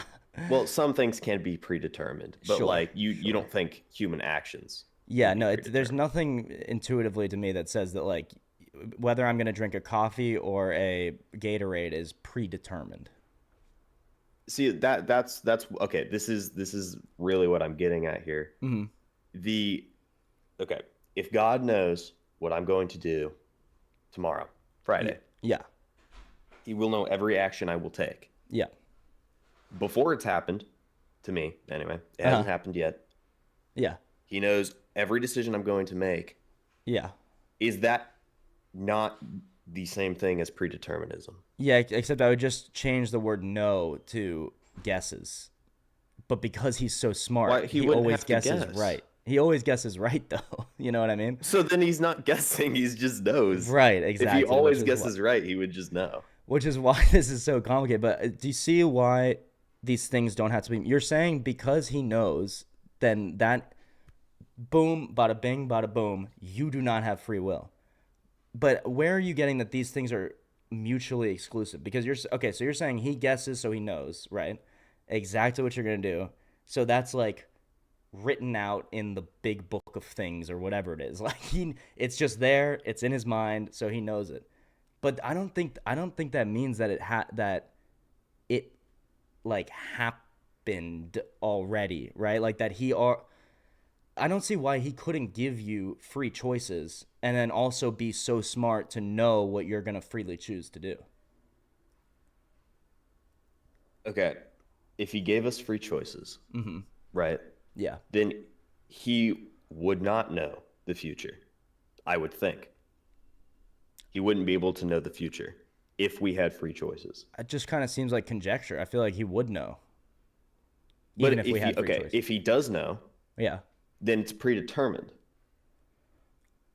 Trust me, I understand where you're coming from on this. I really do understand this is something to grapple with, but well, we can. Yeah. I have like 10 minutes left. We can move on here since I think we're going in circles. We're kind of at an impasse where so I want to steel man your argument because it is a good one. So I want to make everyone clear about what you're saying is like, if God knows what's going to happen, everything that's going to happen next with his omniscient knowledge, which we presume he has, then there's no meaningful sense in which we have free will because the whole path of history is determined, right? Is that? Yeah, that's basically the argument. Okay. And then I'm not making another argument. I'm just going to steel man my own side of it, which is that God is a timeless, vast, infinite being. So it doesn't seem inconsistent that he would give us actual, genuine free will and also be able to deduce perfectly what we're going to do. So anyway, well, I think that's where we run up at the impasse. You don't see a difference between that. I do. But that's great. That's a great conversation and super cool. I'm interested in what people in the chat have to say about that. So I'm going to take a look over there. We got Beep Boop. Good afternoon. Good afternoon to you too, Beep Boop. Minority Report was that movie, if you want to check it out. That sounds great. Okay. Ayo, what up? Comic Brandon back in the chat. Welcome, brother. And Jonathan, how you doing, bro? How you doing? Okay, so was there something else not related to free will that you had any interest in? I know you're reading the Bible, which is great. Is there anything in there that you came across and you were like, what the? Why did they do that? Or what does this mean? Or anything like that? Or? I mean, I just started a couple days ago, so cool. I'm barely out of Genesis, but gotcha. I guess Tower of Babel. I think was very interesting. That's an interesting one. What do you make of that? What is in your mind? What are you thinking of? Because Tower of Babel, for context, is post-flood, right? I think so. Yes. Pretty sure. So what are you thinking of when you read the Tower of Babel, and what strikes you as odd about it? Uh, Tower of Babel it's very short. And Hmm. when I was done reading it, I was like, my biggest question was like, why? Yeah. He he being God here. God Hmm. took all the or scrambled everybody's languages. Now Yeah. there's multiple languages, which I think the purpose of the story is to explain why there are different languages after Noah's flood. Sure. Sure. I think is the purpose, like the literal purpose of the story. Yeah. Yeah. Yeah. Um, but through the context of the God's actions, I think it's a very strange thing to do. Yeah, well, and I also want to harp on that because it actually isn't intuitive to me that that's why that story would have been written, because that seems like the least likely explanation for why there are multiple languages, and something that you would probably It, just take for granted as an ancient person, that there are different languages because you live in a different place or whatever it is, right? So the fact that that story's in there, I personally don't see as like having explanatory scientific power for an ancient person. It seems more like it's a revealed truth of some sort of event.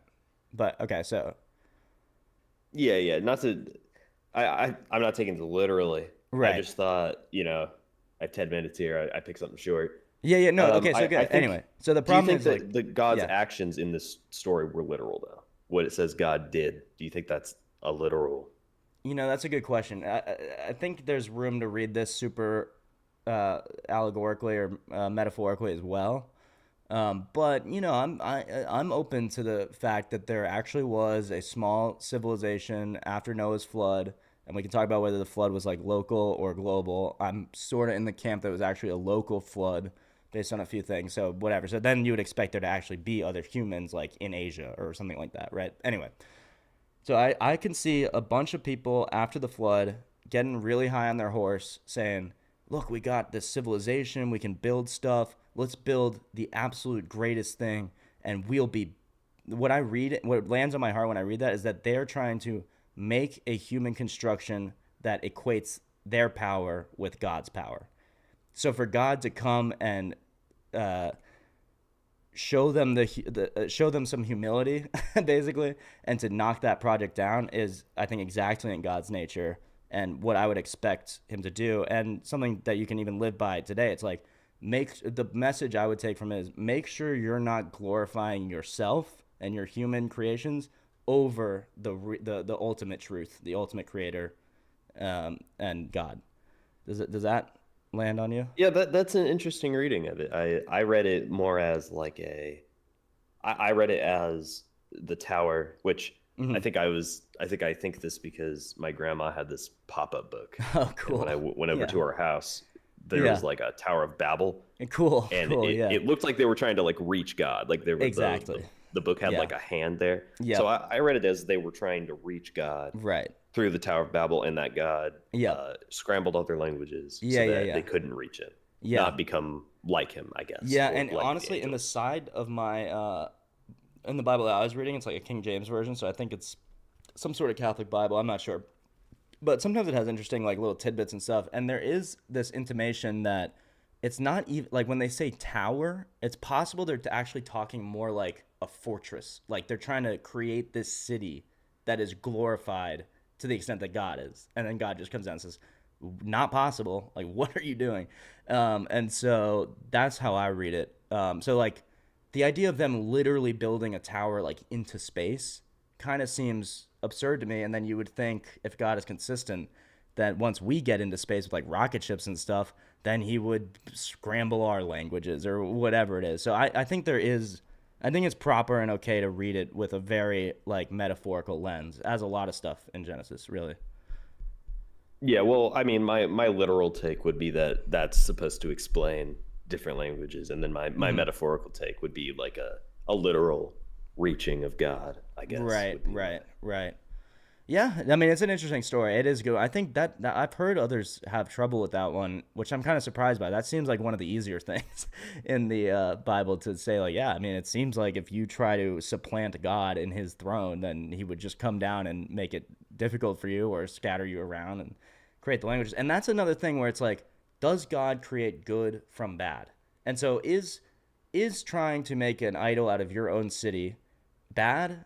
Yes. Is God punishing people bad? Yes. But what did we get from that? We get all the culture and diversity of different languages and peoples and things like that. Again, we have to remain inconsistent within the text. So I know you could say like, well, that's not where we get it. We get it from X, Y, and Z. But trying to take in the text and see like, how does God transmute something bad into something good? That's one way of also reading that. Yeah. All right. I'm okay with that explanation. Cool. I don't have any objections. I'm gonna go. All good, brother. Thank you for dropping in. I 8 appreciate it a lot. Maybe I'll join another stream at some time. Please do, brother. We'll be streaming all the time. Yeah, I enjoyed it as well. I'm really glad you joined. So, thank you, brother. What was your name? One more time. Your first name? My first name's Liam. Liam, nice to meet you, Liam. We really hope to see you back, and you had some great points, and I'd love to get you in here with some of the other people that sometimes join the Discord, and you guys could talk some of those out. Everybody, by the way, agrees with you on this stream. I am the heel in some way. Most of the people in this chat, being very slippery. Most of the people in this chat are either atheist or agnostic, and I think we have one Alex, fellow Christian or something, or theist or whatever he is. So. Yeah, this is a chat. This is a talk and a Discord and a stream for you guys, which is awesome. All right. Well, the 5 other people watching, I hope I didn't make too big of a fool of this. Oh, they'll let you know. They'll let you know. All right. Thank you. Thank you, brother. I appreciate it. All right, guys. See how easy that is? See how easy it is, Comic Brandon, to come and have a nice, civilized chat? You might even stump me up if you're lucky. I think I already forgot his name. I think Liam did stump me up a little bit. The predestination is an interesting point. What is your guys' intuition about that? Unless you all just want to say that I'm wrong, that's fine. But what is your intuition? Is it possible to have a free choice, but for God to just be smart enough to know what you're going to choose? I see that as possible. I don't know. I don't know what you guys think. Is everyone ready for Cannabis 420? Is that today? No, today's 2:20. What are you talking about, Brandon? Or are you talking about at 4:20 p.m. today, you're going to smoke weed? Blaze it.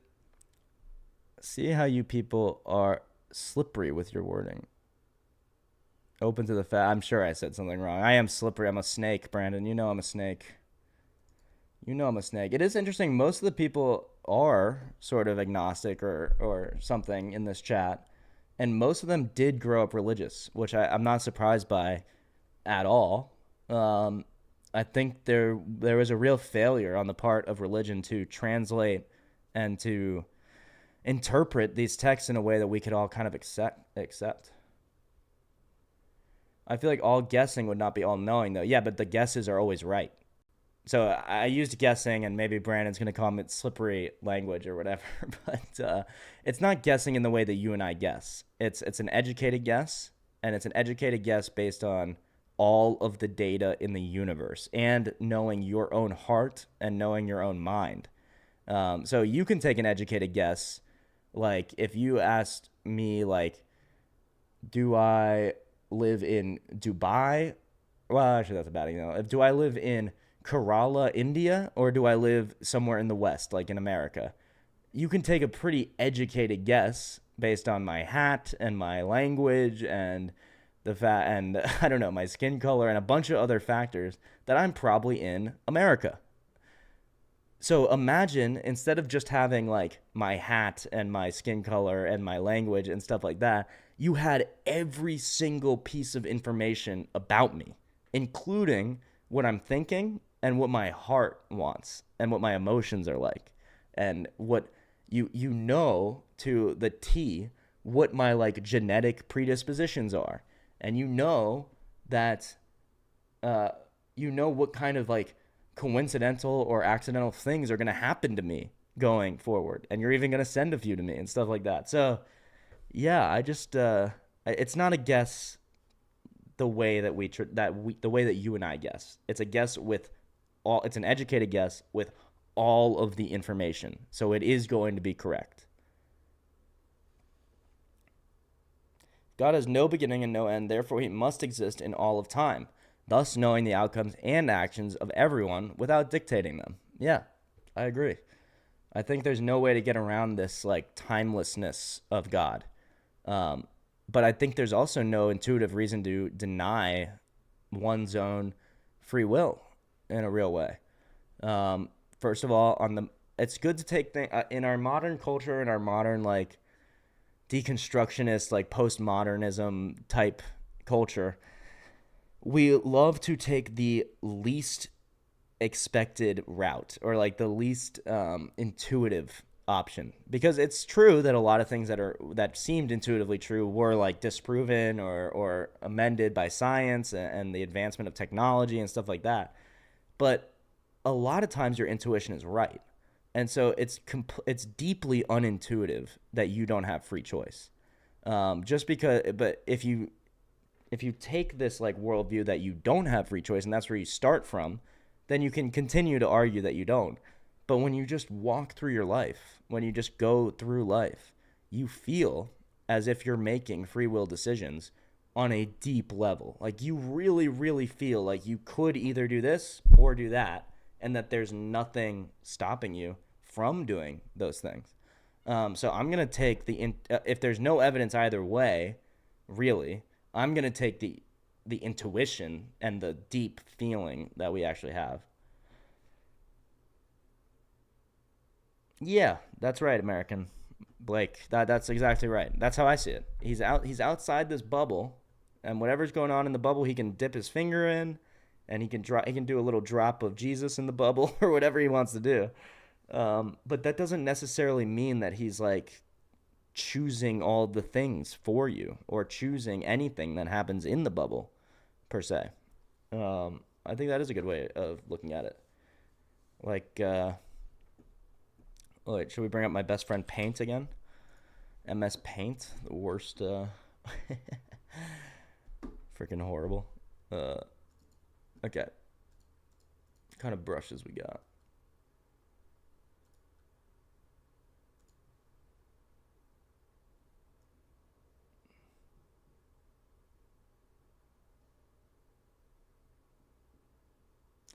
So let's use this to represent like reality. It's a little kind of a bad word because it's more like just material reality. But the realm that we're dealing with now, like when we're talking about God, is everything that's out here, right? Everything that's out here. Oh, what the? What the hell? I just canceled everything. Okay, so I'll just do this. So it seems like if you start right here, that you could either go this way or that way. And it's my opinion that you actually could go this way or that way. And you make this choice 100% freely. 100% through your own decision, you decide to go either left or right. But God has the benefit, and so then you're going to actually make a bunch of choices, and you're going to go right this way, and then you're going to go left here, and you're going to go left here, you're going to go left here and here, and then you're going to go way like down here or something, right? So it's not like just because you chose to do all these things and God can see, he can come around here and check you out at this point, or he can come in here and check you out at this point, and he definitely knows where you're going to end up at this point. It doesn't seem intuitive that means that he made these decisions for you. That's what I'm saying. That's why it's nuanced. It's slightly different than just like... Oops, sorry. I wonder if that adds up. Anybody else got any questions or comments or want to join the Discord?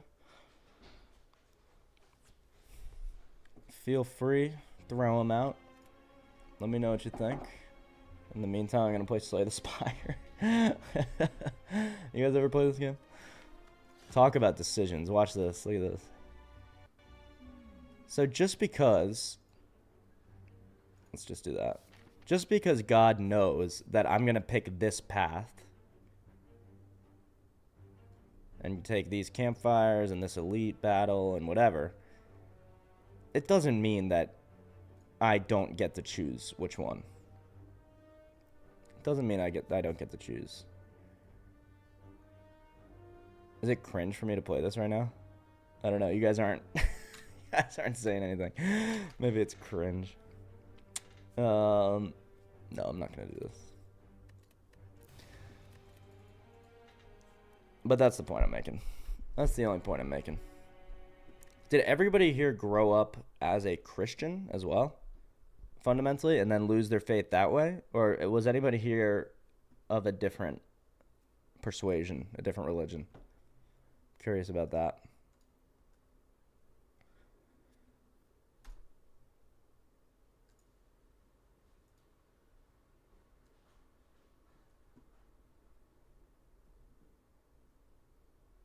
Free will is definitely real. I mean, I agree. It just seems real. There's philosophical grounding for it, or at least there's the possibility of it given an all-knowing God. I don't see why we would just throw it away. It seems like that's one of our greatest sort of, I don't know, it's one of the greatest things we have is our free choice. So to like just toss it away, say nothing is free. Okay, Brandon grew up an atheist, but in New England, so he's got that Catholic guilt. I get that. I understand that. And Blake was a Christian, but he was skeptical. Yeah, and that was me too. That was definitely me too. It's funny, the New England Catholic guilt is real. I know pretty much nobody I knew in New England was a practicing Catholic, but they all had the Catholic guilt. Yeah, and then Blake, I don't think, there's really no way to force yourself to believe. That's why I believe in the Christian God who reaches out to you, who calls. So we're saved, in my worldview, by faith, and really by faith alone. There's no amount of good deeds that you could do in order to get into heaven or make up for whatever sins you've committed or whatever. But the mercy of God is so great that he offers you a free ticket.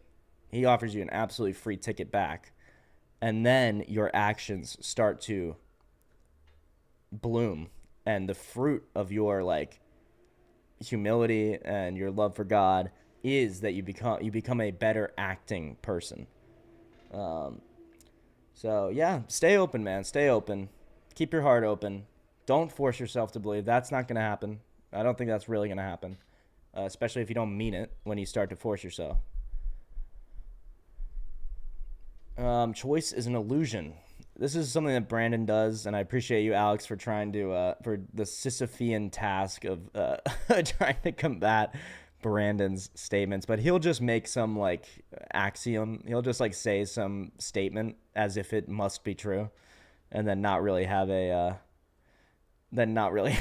like an argument. So, can someone who doesn't know all the options even have free will? Well, of course, duh. Can someone who doesn't know all the options even have free will? Yes, absolutely. You don't have to know all the options to be able to choose one of the options. For one thing, you can choose between the options you do know, whichever those are, and you obviously know you have some options. Or sometimes you can actually choose to do something you had no idea was an option, pretty much. So yeah, I don't think that invalidates free will at all, even remotely, Comic Brandon. But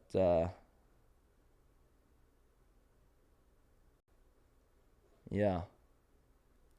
Even if choice is an illusion, does that make our freedom in making the different choices not real? Interesting. I weirdly think that would invalidate free will if we could say that choice is an illusion, but it just doesn't seem like an illusion. Let's say it's my will to be a fighter pilot, right? So it's Brandon's will. He wants to be a fighter pilot.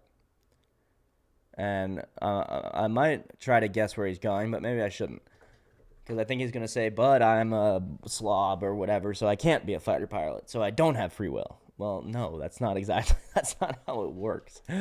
It's not, if it were my will to be God, could I then create the universe? Of course not. You have free will to do whatever you can do. Yeah, okay, so, I'll stick with you, Brandon. So you want to be a fighter pilot, but you were born in like a village or a jungle tribe in Borneo, and you don't even have a conception of a plane. You've never seen a plane. Okay, this is interesting. Let's see where Brandon brings us.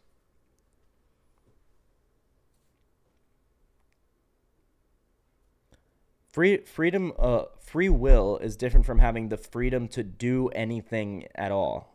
Obviously, like, I can have free will to either go to the grocery store or order DoorDash, but I don't have the freedom of will to command the oceans at my will and like create a tsunami from my. I used to try to do that as a kid on the beach. I would stand in the water and lift my hands and pretend I was like making the waves. But yeah, Alex is right. That's not really a free will matter. That's just like something that's impossible. But if you really think about it, someone in a village in Borneo technically could choose to do a bunch of crazy things that leads them to being a fighter pilot.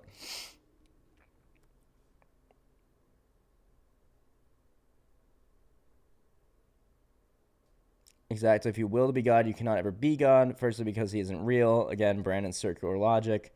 And second, because it's one of the genie rules. So how can you even really have free will?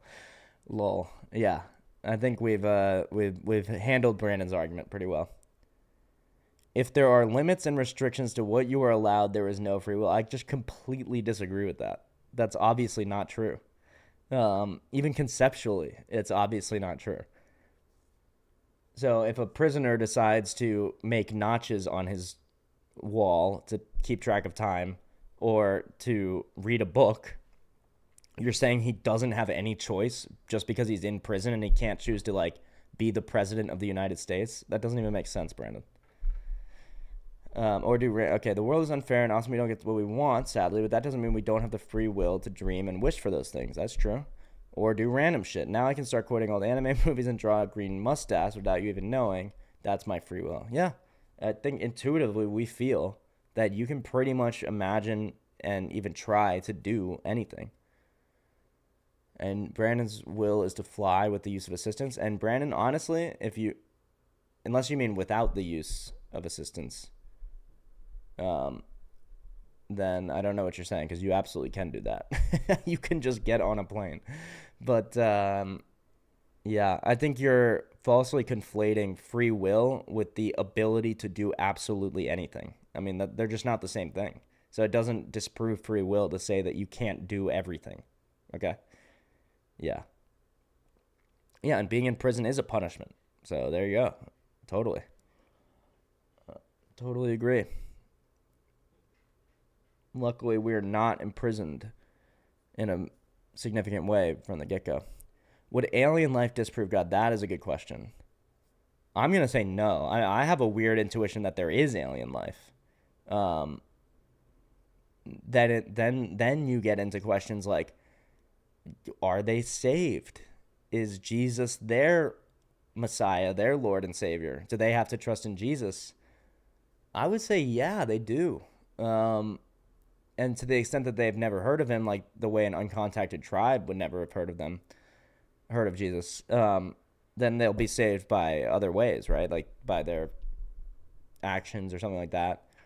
But weirdly, it's like maybe there's like aliens out there that don't have free will. Like they're like kind of like animals, like they don't sin, but maybe they're conscious, but they don't sin. I don't really know. But yeah, would alien life disprove God? I'm going to say no. I would almost expect God to create some alien life, considering he loves creating stuff like angels and yeah.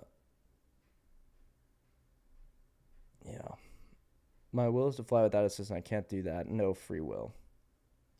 You do, yeah. Brandon. What would it take to disprove the possibility of God to me? Whatever you say will disprove God is what I'll dedicate my life to from this point forward. Okay. What would it take for Brandon to disprove God to me?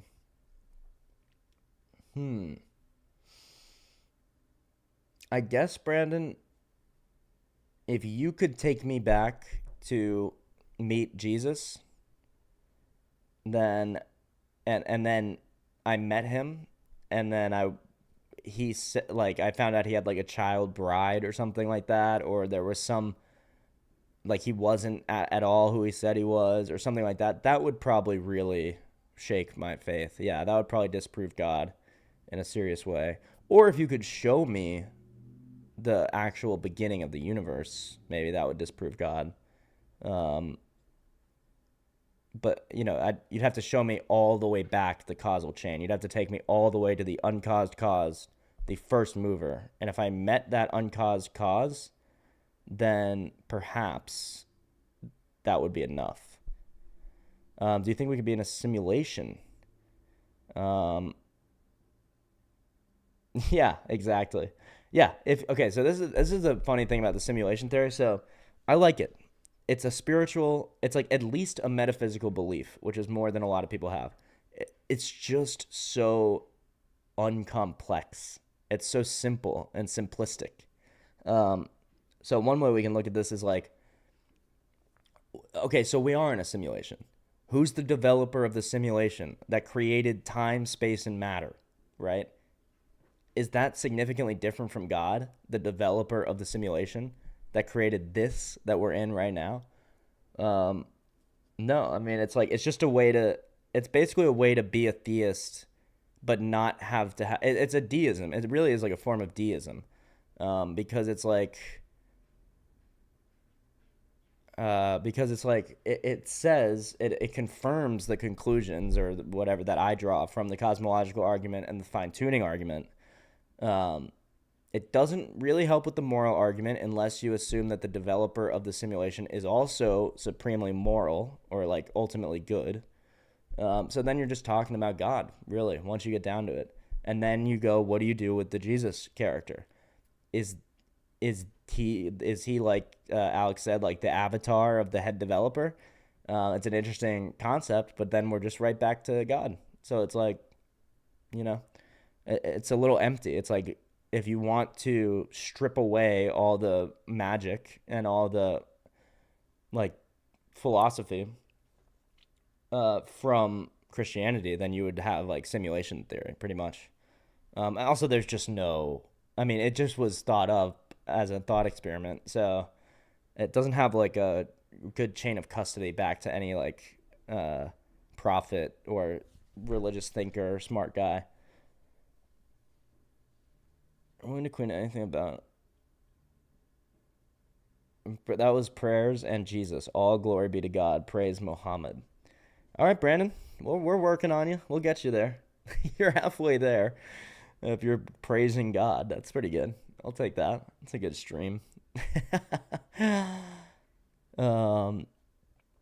Okay. I think some scientists sent a particle back in time. Yeah, I think in the quantum world, they're doing all sorts of weird stuff. So who knows? There's a lot of paradoxes with time travel that I'm not, like, can you go back in time and kill your own grandfather? Yeah, I don't think you can. I think that's like the infinite material past or a square circle. It's like just as logically contradictory as these other things. Would I get Neuralink? I think I would. I don't know. I want everyone else to try it first. I'm not going to be one of the first guys in line, certainly. But if it's something and if it's safe and if it's going to magnify your brain power by like 500% or something or more, it would seem like you were kind of behind the times not to get it. I would just really want to know that that it can't be hacked. That's the one thing. If it can be hacked, like if it even has an internet connection, then you're kind of already fucked, right? Like, I don't know. Because it seems really cool. And if like my son got Oh yeah, I'm in the Discord. You can hop in, bro. Oh, there you are. What's up, man? What's up? Hello? Yo, yo, yo. Welcome back. man. Welcome back. Like, come back for a little bit. Cool, before cool, you leave. cool. I Welcome. just got a question for you. Yeah. Let's hear it. So, I assume that you were kind of the same position as me at one point. Uh-huh. So I'm wondering what made you go back? The same position in terms of agnosticism? Well, agnosticism, Skepticism, yeah. That is a good question. That's a great question. Okay, so what made me ultimately come back? I think when I was in high school, I'm just trying to trace like what happened. So I was in high school and I learned about evolution, which no one had ever told me about in science classes growing up in the South at this like evangelical school. So I had this like moment of, oh, I can't trust anything. I cannot trust this religion, certainly. And I got into like the Christopher Hitchens and like the Dawkins and all these guys, and I became this like atheist that was like, well, nothing makes sense except for this like materialism science. That anything we can prove with science is all there is. So I became like that. So that's really where I was at. And then I didn't think about anything philosophical or spiritual for like 5 years. And I just lived my life. And I slowly started to develop anxiety, like a real tightening of my chest at times that I couldn't explain. And like this real feeling of like a weight pushing down on me, like pushing down on my chest all the time. This sort of like existential dread, pretty much. So then something happened in college, which I don't really want to get into now. Maybe at some point we will, but Yeah, it's not where a problem. my entire worldview was like just broken apart, where I was left with nothing and no idea what to do and how to explain the unjustness of it and the suffering of the event that had happened in college. Yeah. And then I started becoming interested in, I was more on the political side of this whole thing, like the Jordan Petersons of the world, and some of these like thinker educators, I guess, that are thinking in a little slightly more like metaphysical way, where it's like I feel like I can kind of trust these guys. I mean, some of this stuff, it's like I hear it and I go, that's insane, but whatever. But there is like a logic that they're presenting that life is not just exactly what you see. It's not just the matter and the atoms and the molecules bumping around. There's a story that's really important. Actually, the way we live our lives is closer. It is really like the hero's journey. It's like this. It's this adventure. It's this story, and we don't identify with anything that isn't presented as a story, pretty much. And I was a storyteller. I consider myself a storyteller. I'm a stand-up comedian. At that point, I wanted to be a like writer, a comedy writer for like TV shows, sitcoms, and stuff like that. So I left college. I didn't want to go back to college. I just wanted to do stand-up comedy. And I got this opportunity to come to LA. And I was in Los Angeles doing stand-up, meeting people. It's great. And I got this opportunity to go to a college again. And it would be paid for by, gracious family members and things like that. And so I was like, okay, I'll go back to college. I'll spend a few years in college. But I didn't feel like I was learning anything as a screenwriting major in Boston. We were watching freaking Trolls World Tour and being like, why are the trolls gay? And you're like, this is what I'm paying $80,000 a year for? Okay, fair enough. So I was like, I don't want to do that. And I feel I was a little bit politically radicalized. This is like during COVID. So I became like a super libertarian. And so I was like, I want to study something that is going to be completely like divorced from the political realm. Like I don't want to have to learn about DEI. I don't want to have to learn about anything like that when I'm in college, because that's all they were shoving down my throat the first year of college at Boston University. And I figured that the best place to go, the best like major to study would be theology or like philosophy or something like that. But I was like, really, theology is something that is kind of divorced from the the modern political realm, because it's all about the ancient past. And this is really God calling me back into his heart. And like, this is how he reaches out to you. But I had zero, I was still this like basically atheist, like not even agnostic. I was just like, didn't even care, like didn't even really have a conception of what my worldview was, what my spiritual view was, or anything like that. And so I get into these theology classes, and my mind and my heart starts being opened up to a bunch of different religions. And this is when I realize there is a spiritual dimension to life, and the theological stories really are the most like fundamental stories. So the way I would like pitch myself to people is like, look, I'm a storyteller, I'm a writer, and I'm studying theology because I want to learn how to write the best stories, the stories that last and that stick with people and teach them how to live and things like that. So I was taking it from this super like materialist lens. I didn't think any of it was like true or real. I just thought like, oh, this will be a good way to learn how to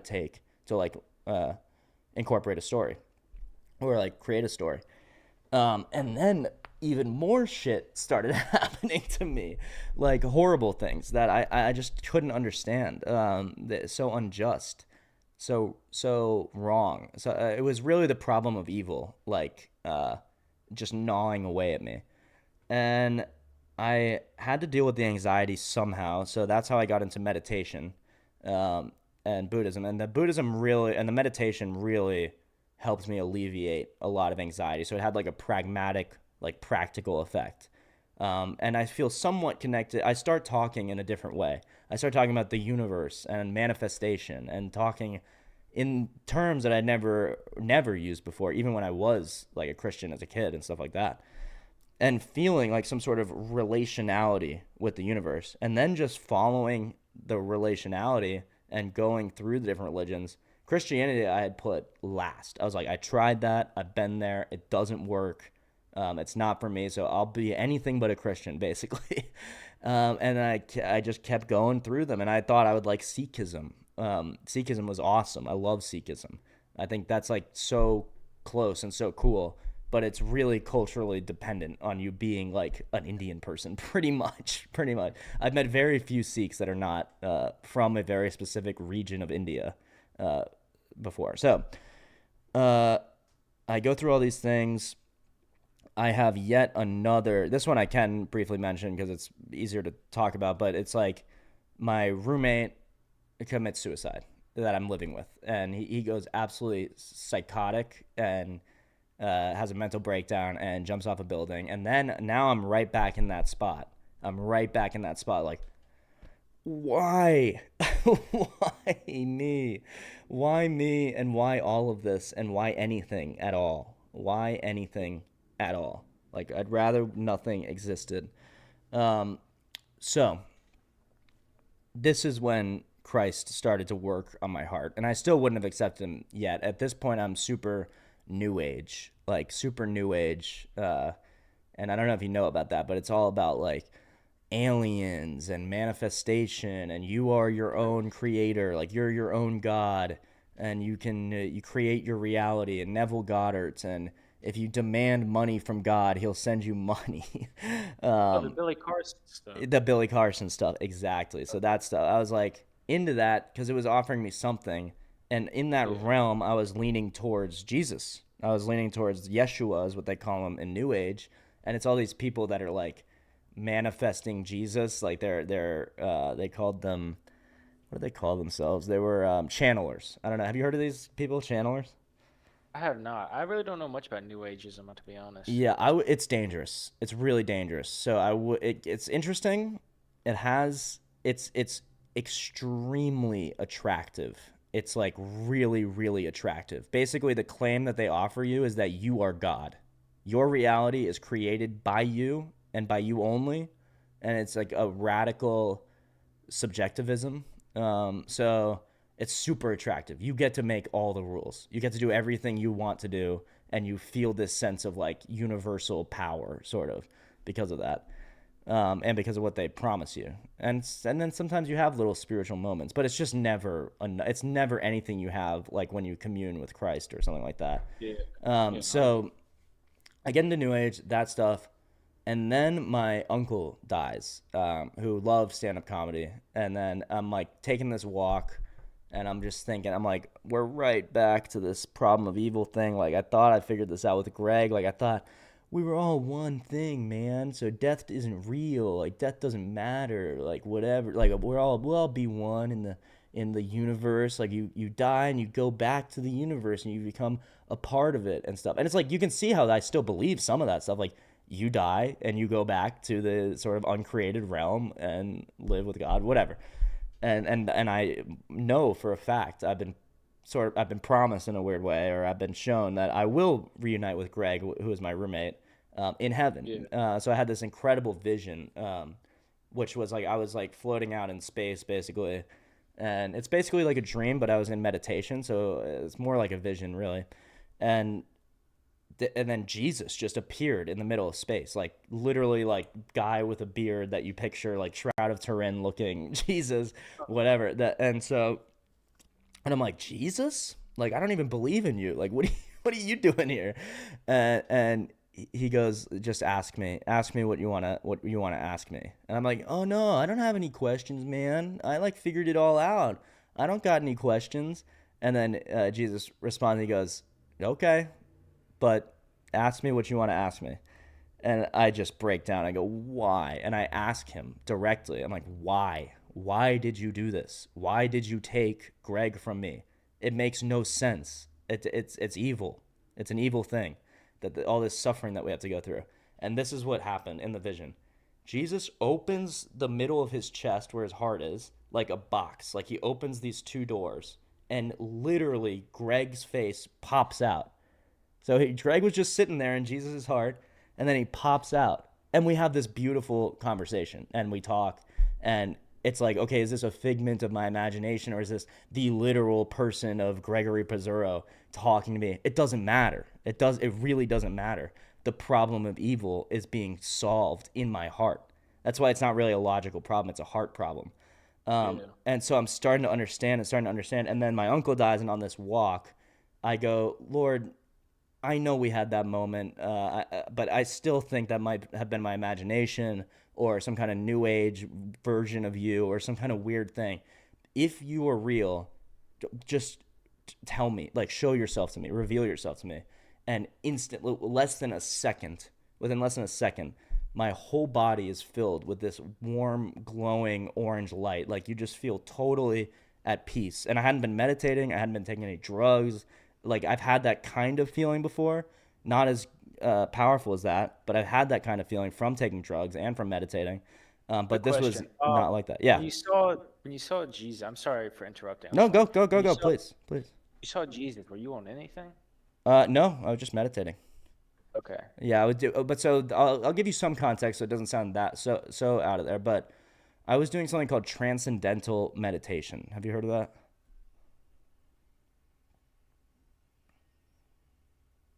I might have lost you again. But anyway, transcendental meditation is when you put on like some sort of like frequency beat, right? Like it's like a looping kind of just like sound. It's like a frequency. And it sort of activates these David Lynch talks about it and stuff like that, and like other people, creative types, use it, and it does generate images and things. Like it's a way to meditate, and it's like instead of emptying your mind, you like fill your mind with imagination, basically. So that is the context of that. It's not as legitimate or like clear or like physical as if Jesus had shown up on the street as a person and then did that. Like that would be a whole other level, right? So, but to me, that's not really so important because it's like, okay. Oh yeah. I was just wondering. Man. No. Yeah. No, that's great. So yeah, but no, I wasn't on any drugs, but I was deep, probably like 30, 45 minutes into this transcendental meditation, which does get very hallucinogenic. It does get very trippy if you ever try that, which is like, I would recommend meditation. Transcendental meditation is prone to you creating exactly what you want to see. So you have to be really careful. But so then you would say like, or someone might say like, oh, well, obviously you just created what you want to see with the Jesus image, but you have to remember that's not what I wanted to see. That was the opposite of what I wanted to see. So that's what gives any vision you get in meditation has to be confirmed by the fact that you never would have thought that, or you actually would have expected the exact opposite. Do you understand why there's a Yeah, little yeah, more validity to that than right? yeah. I So then understand I had because the you weren't more, yeah, then I had the expecting that. more physical moments of like my body filling up with orange light and me feeling deeply connected to like all the trees around me. I felt like their limbs were sort of like my limbs. Again, no drugs, no meditation. This is just walking around. Huh. And I'm like, what do I do with this? And what's going on? And I hear Jesus's voice again, essentially. And it's like, do I hear it or do I feel it? It's hard to discern. It's hard to differentiate. But he just walks with me for the rest of the walk, and honestly, for the rest of that like week, I could basically go outside, take a little walk, look up, go, what about this? What about this part of it? And I would just get an answer. And so, is there a real logical, like, this is why you must resolve the problem of evil? No. In my experience, that problem is only resolved in the heart. And for me, at least, it was only resolved because the Lord wanted me back so bad, because he came back to me and pulled me back into his grace, essentially. So that's really how my conversion happened. Thank you for telling it. Yeah, of Very, course, man. very It's good good. story. Yeah, Awesome. it's good. It's good. It's a good thing. So, did you ever get to It's talk to definitely, Jesus like that in your heart when you were still a Christian as a kid and stuff like that? Because I didn't. I'd never had any experience like that no, at all as a I'll kid. be honest with you. I never had an experience Yeah, like that, and exactly. that's one of Yeah. the questions I have to say is like, why some people and not others? I think it's Like all I, people. I Yeah. even I even told you in the chat like I'm open. I'm Right. literally open. I Right. ask for any, but I don't get anything. Yeah. So it's confusing to me. Yeah, I mean, and I think it's like you'd have to know the whole context. So it's like if you're open, but you're not open to letting God be silent with regard to you, then how open are you really?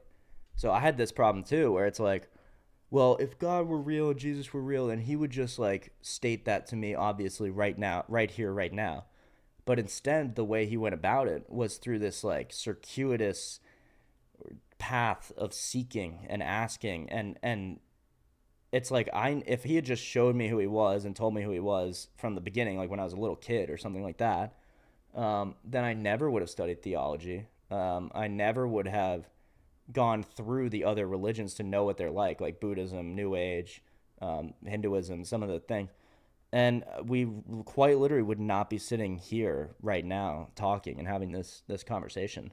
And maybe I'd be working at a bank or something and want to blow my brains out in some kind of cubicle. Um, so it's like God's ways are mysterious, and so even His silence at a certain point on a certain subject is important. That is like meant to be there. So one thing God needs for us to do is to humble ourselves and say like, no, we really do need you. Or at least for me, it was like, no, I really don't have any way to answer these ultimate questions without you. And then he's the good shepherd. He wants all of his sheep back. So I'm not questioning. I'm not trying to be like Job's friends or whatever and question your actual open. I'm not saying you're not actually open. I'm saying it might be the right thing for God and for you right now to not just accept dogma based on dogma itself and not just accept things and try to force yourself to believe things you don't believe. But there's such a great value in taking the path, like taking the seeking journey. Um, so That's what that I would would be say. one explanation. Yeah. Because, like I said, I'm not somebody who's like, oh no, I would never do that. Yeah. Like I am very much open, and Yeah. I still go to church. I go to church Oh, every single wow. weekend. Oh, great. Um, Cool. yeah, I go every single weekend. I'm Yeah. still, so I wouldn't say like I'm not a believer Mm-hmm. necessarily. Like, call me a skeptic. I mean, Sure. I call myself a skeptical Christian. sometimes. Yeah. In a sense, like it depends. Like sometimes I'm like, I don't know, it depends. But like I'm still open, and so I'm kind of like you said on a journey myself, Yeah. and I'm still waiting for something. That's good, man. That's good. And it's like, yeah, just don't harden your heart. You know what I mean? So like, yeah, you might, and even if you feel like you're waiting too long or something, it's never too long. And I Like, can tell that you're an open guy, that you have you want answers, and you want real answers, and you want a genuine belief. And so this is the way you build that, and by seeking and asking. And I wouldn't be afraid to look into other religions. Like, so if if this thing that I believe is real, it's gonna hold up. It's gonna hold up to scrutiny and to reason, and to it's and my the philosophy. yeah. And so that's what the whole point of this channel. And I know sometimes people think, especially in the 3-on-1, where like, we got him. How does he not believe in? How does he still believe in God after this? It's like, but you know what? I haven't really been convinced by any of the arguments so far in the past like 2 weeks of doing this. Oh, I understand. Beyond a Like reasonable you doubt. can't force somebody to believe something, and so, Right. like if it's not convincing, it's not convincing. You know what Yeah. I mean? So I don't. Somebody brought them in the world, or to either one of us towards what we want to believe.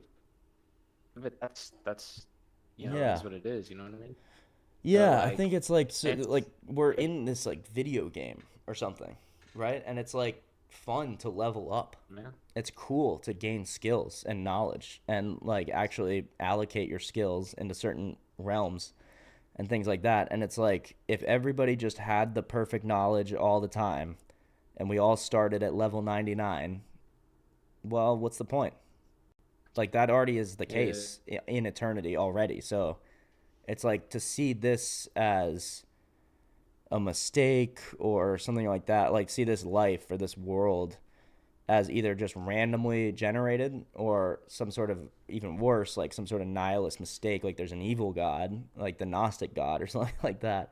Yeah. I think it discounts the actual like adventure and like just the pure fun of life, that we experience. That's intuitive to us.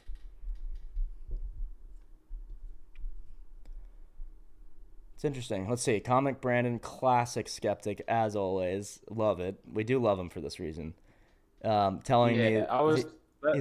he ate 8 grams of shrooms, and Charles Manson told him that we only need water, fire, the beat in our hearts, and the will to live. Brains are fun and weird. Kind of ironic that when Comic Brandon eats mushrooms, he sees Charles Manson, the most demonic person on earth, and when other people do, they see God. Interesting, Brandon. Yeah, So justice for Aisha. I my, agree with that for sure, my Jonathan. final question. Yep. My final question. I hope But, you're ready. yeah. Let's hear it. You kind of cut out, so I just heard I have a question. When You, do you think Comic Brandon will come up here? when do I think comic? You're like Roboto mode. You're going in and out. But I heard, when do I think Comic Brandon will come Oh. here, or is that? You're still a little Roboto. I didn't really hear. Hello. Yo. I can hear you now. I was saying yes. You're right. That's what I was asking. Wait. When is Comic Brandon? Dude, I don't know. Okay. Comic Brandon, when the hell are Yes. you gonna get in this Definitely. Discord? Because it's starting to look a little cowardly. It's such an awesome conversation. Yeah. Such a cool conversation. Yeah. I think he's scared, and I get that. It's all right. But come on, Brandon. We expect better. You can't talk such a big game and then not show up. Let's see what they're talking about. They're talking about, so Jonathan had a thing. Believing in God made my anxiety worse. I was constantly worrying about what God wanted me to do, if I was hearing his voice, or the devil's, where to go, who to talk to, what to say. Crippling anxiety. Yeah, and then justice for Aisha. So, interesting. Believing in God made my anxiety worse. I think that's definitely a way to believe in God, as this like guy always looking over your shoulder, judging and whatever. Judging and hypercritical, and unmerciful. But that's just not the God that me and many Christians worship. The one that we worship understands that we mess up and that we have sin and that we do the wrong thing basically all the time. And despite the fact that he does know that, he gives us the possibility, the choice, the everlasting peace in heaven. And so he's really, to see him as the God that is hypercritical of you is actually, you're looking at Satan and calling him God. Because you know what the name Satan actually means? Is the accuser. He's the one that accuses you. You're not good enough. You're too sinful. You do not have any right to go to heaven. And that's because Satan already failed, already got sent to hell, already got cast out of heaven. And so he's jealous of us, that we still have the opportunity to be with God and to be given the ultimate mercy. So again, it's like Satan's role is to slap you, and God's role is to give you $20,000 and heal the pain from the slap. So that God you are worshiping, the one that is making you anxious, by definition, God does not make you anxious, right? So I would say what would be needed there is to amend your relationship with God and realize what he actually wants you to feel and wants you to do. So it's important to know what he wants you to do. You have to be just and you have to be good, but you can't be perfectly just and good. You just won't. I won't. I don't think any human will. So his mercy, his grace is what is like prime about him. We're saved by our faith, more so than like doing the right thing, doing any particular action. So yeah, that's what I would say in light of that. But I understand the anxiety that can come from being watched all the time. But you're going to be watched all the time no matter what, whether it's just going to be you or if it's also going to be God.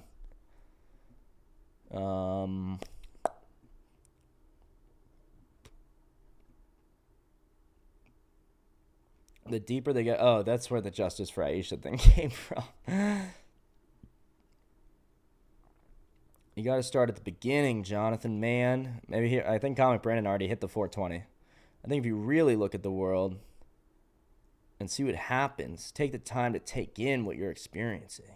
Yeah, I mean, that's, again, it's like Jonathan, the God that made your anxiety worse is basically, that's Allah. That's the Muhammad God, the one that is vengeful and hateful, and doesn't tell you to love your enemy, but rather to destroy them.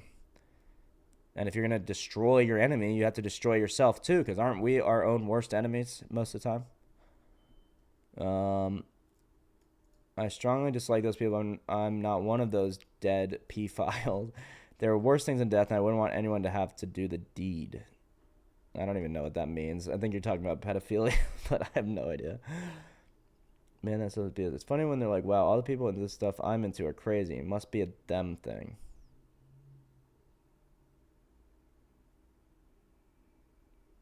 Okay, then this is Brandon reacting to why I need God.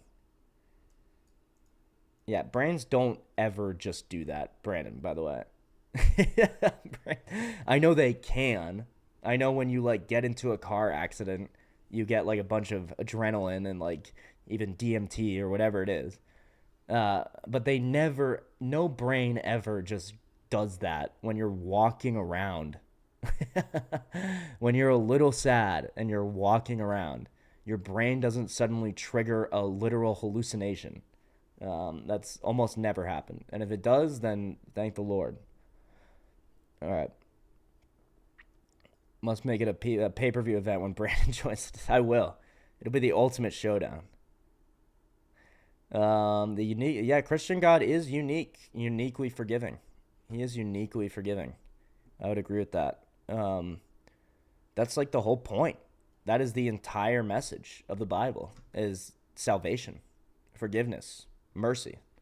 And then you can nitpick and you can find an individual verse and you can find these little things But in order to consistently hold that the Bible or God is evil, you have to ignore the vast majority of the Bible. And you have to ignore the actual message, the actual good news. You have to just ignore it. So if you're using the Bible to make a point, but then you have to ignore the rest of the Bible, like 99% of it, to make the point, then your point is completely invalid. It holds no weight. Because when I defend your point about the Amalekites or something like that, I'm using the whole text. I'm using the entire context with which that verse is situated. But you're just hyper focusing on some specific verse and then saying this is why the Bible is evil. Okay, well, why don't you then tell me why the Bible is evil given the whole thing, given the entire context, given the real fundamental message, which everybody who is a Christian knows is the message and feels is the message and lives their life according to mercy and forgiveness and loving each other. But nobody goes around and wants to kill Amalekites as a modern day Christian.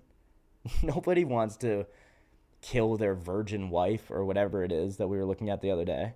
No, absolutely nobody. So why don't you debate against the actual thing that people believe and not your straw man of finding one verse and saying, well, therefore it must be evil. That's how I would frame that. It's a unique text. It's a unique spiritual text.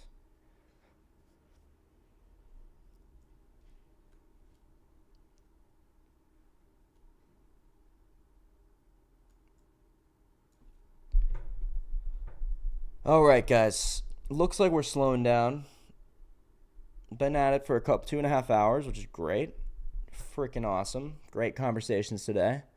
Make sure you go back and watch the conversation. I'd say the main thing we talked about was free will. Was huge. Play League. Did you see that I have League on my desktop, or do you know me? Should I play a game of League with you guys? If you want to see me be the least Christian person possible, then I'll play a game of League. Oh, that's funny. That game is actually demonic. It actually is, but I love it. But I play it. I'm addicted to it. It's like porn, right? Which I actually did stop. You guys will be proud of me. This is one of the pragmatic things about being a Christian and like having some sort of moral, objective morality. I stopped watching porn and I feel a lot better. Oh, is this Jacob Snakem? Welcome, brother. Welcome. Did you come into this just to get me to play League, you little temptress? Yeah, Alex, I could debate Brandon literally. I could be playing a game. I could be fast asleep. I could be on 8 grams of mushrooms like he was when he met Charles Manson. It's not hard to debate Brandon. He has no points. He never says anything of value. So anyway, Jake's a little temptress. He's my friend that I play League with that wants me to stop talking about the divine goods and to play the most horrific, twisted. Anyone else play League of Legends? Let me know if you know what I'm talking about. But I will, Jake. We're wrapping it up. Freaking crazy, man. I was playing Slay the Spire when Brandon got in, and then he gave me some shit for it the other day. But yeah, guys, this is good. This is good. Any wrapping up questions? Anyone want to hop in the Discord real quick? If not, I'm gonna wrap it up. But if you got anything else, even you, Brandon, even Comic Brandon. Oh, Alex quit playing League because he might get hacked due to technical concerns. Jeez, that's weird. Isn't the Vanguard is like the anti-cheat system? I think. I don't know. I should have quit long ago. I should have quit. Yeah, you, Brandon. Any questions? Any absurd statements to make before we wrap it up? Any ludicrous circular reasoning?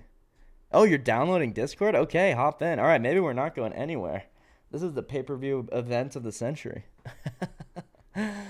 Hop on in, Brandon. I'll paste that link again.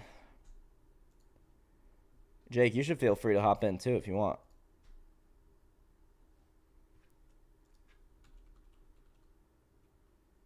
Damn, people had their PCs bricked, huh? Nice. Nice, nice, nice. Yeah, Brandon, get in there, bro. Amumu, Annie, and Jinx. I'm a Zoe main. For some reason, I only play, like, little girls when I play League of Legends. Yeah, Jake, play one without me. Play one without me. All right, Brandon, hop in. I have faith in God. I don't know if I have faith that you're not a coward, so I would put the chances of you jumping into the Discord at like 35%. How about that?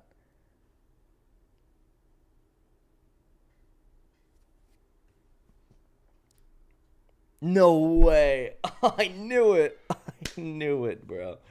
I absolutely knew it. Okay, guys. We had our fun. Brandon, you troll. See how excited you got everybody? This is good. We'll build it up. We'll build it up for a big time debate. Yeah. ... is right. ... is exactly right. Oh my goodness. Brandon, you troll. It will be. It'll be the pay-per-view event of the century for all 6 of us. Don't you worry. Maybe next time. Okay. Well, I'll hope and pray, Brandon. I'll hope and pray. I know. Jake, maybe don't hop into another one. All right, guys. It was fun. It was a good discussion. Quick sum up. Free will. I think it's possible. Even if God knows what's going to happen, free will definitely still seems possible. We talked about my conversion. And we just had a nice little chat. Getting to everybody communing together. Getting to talk together. And that's right. It is actually 6 million. Yeah. And they're very shy. They're super shy. Only 6 of you guys actually talk.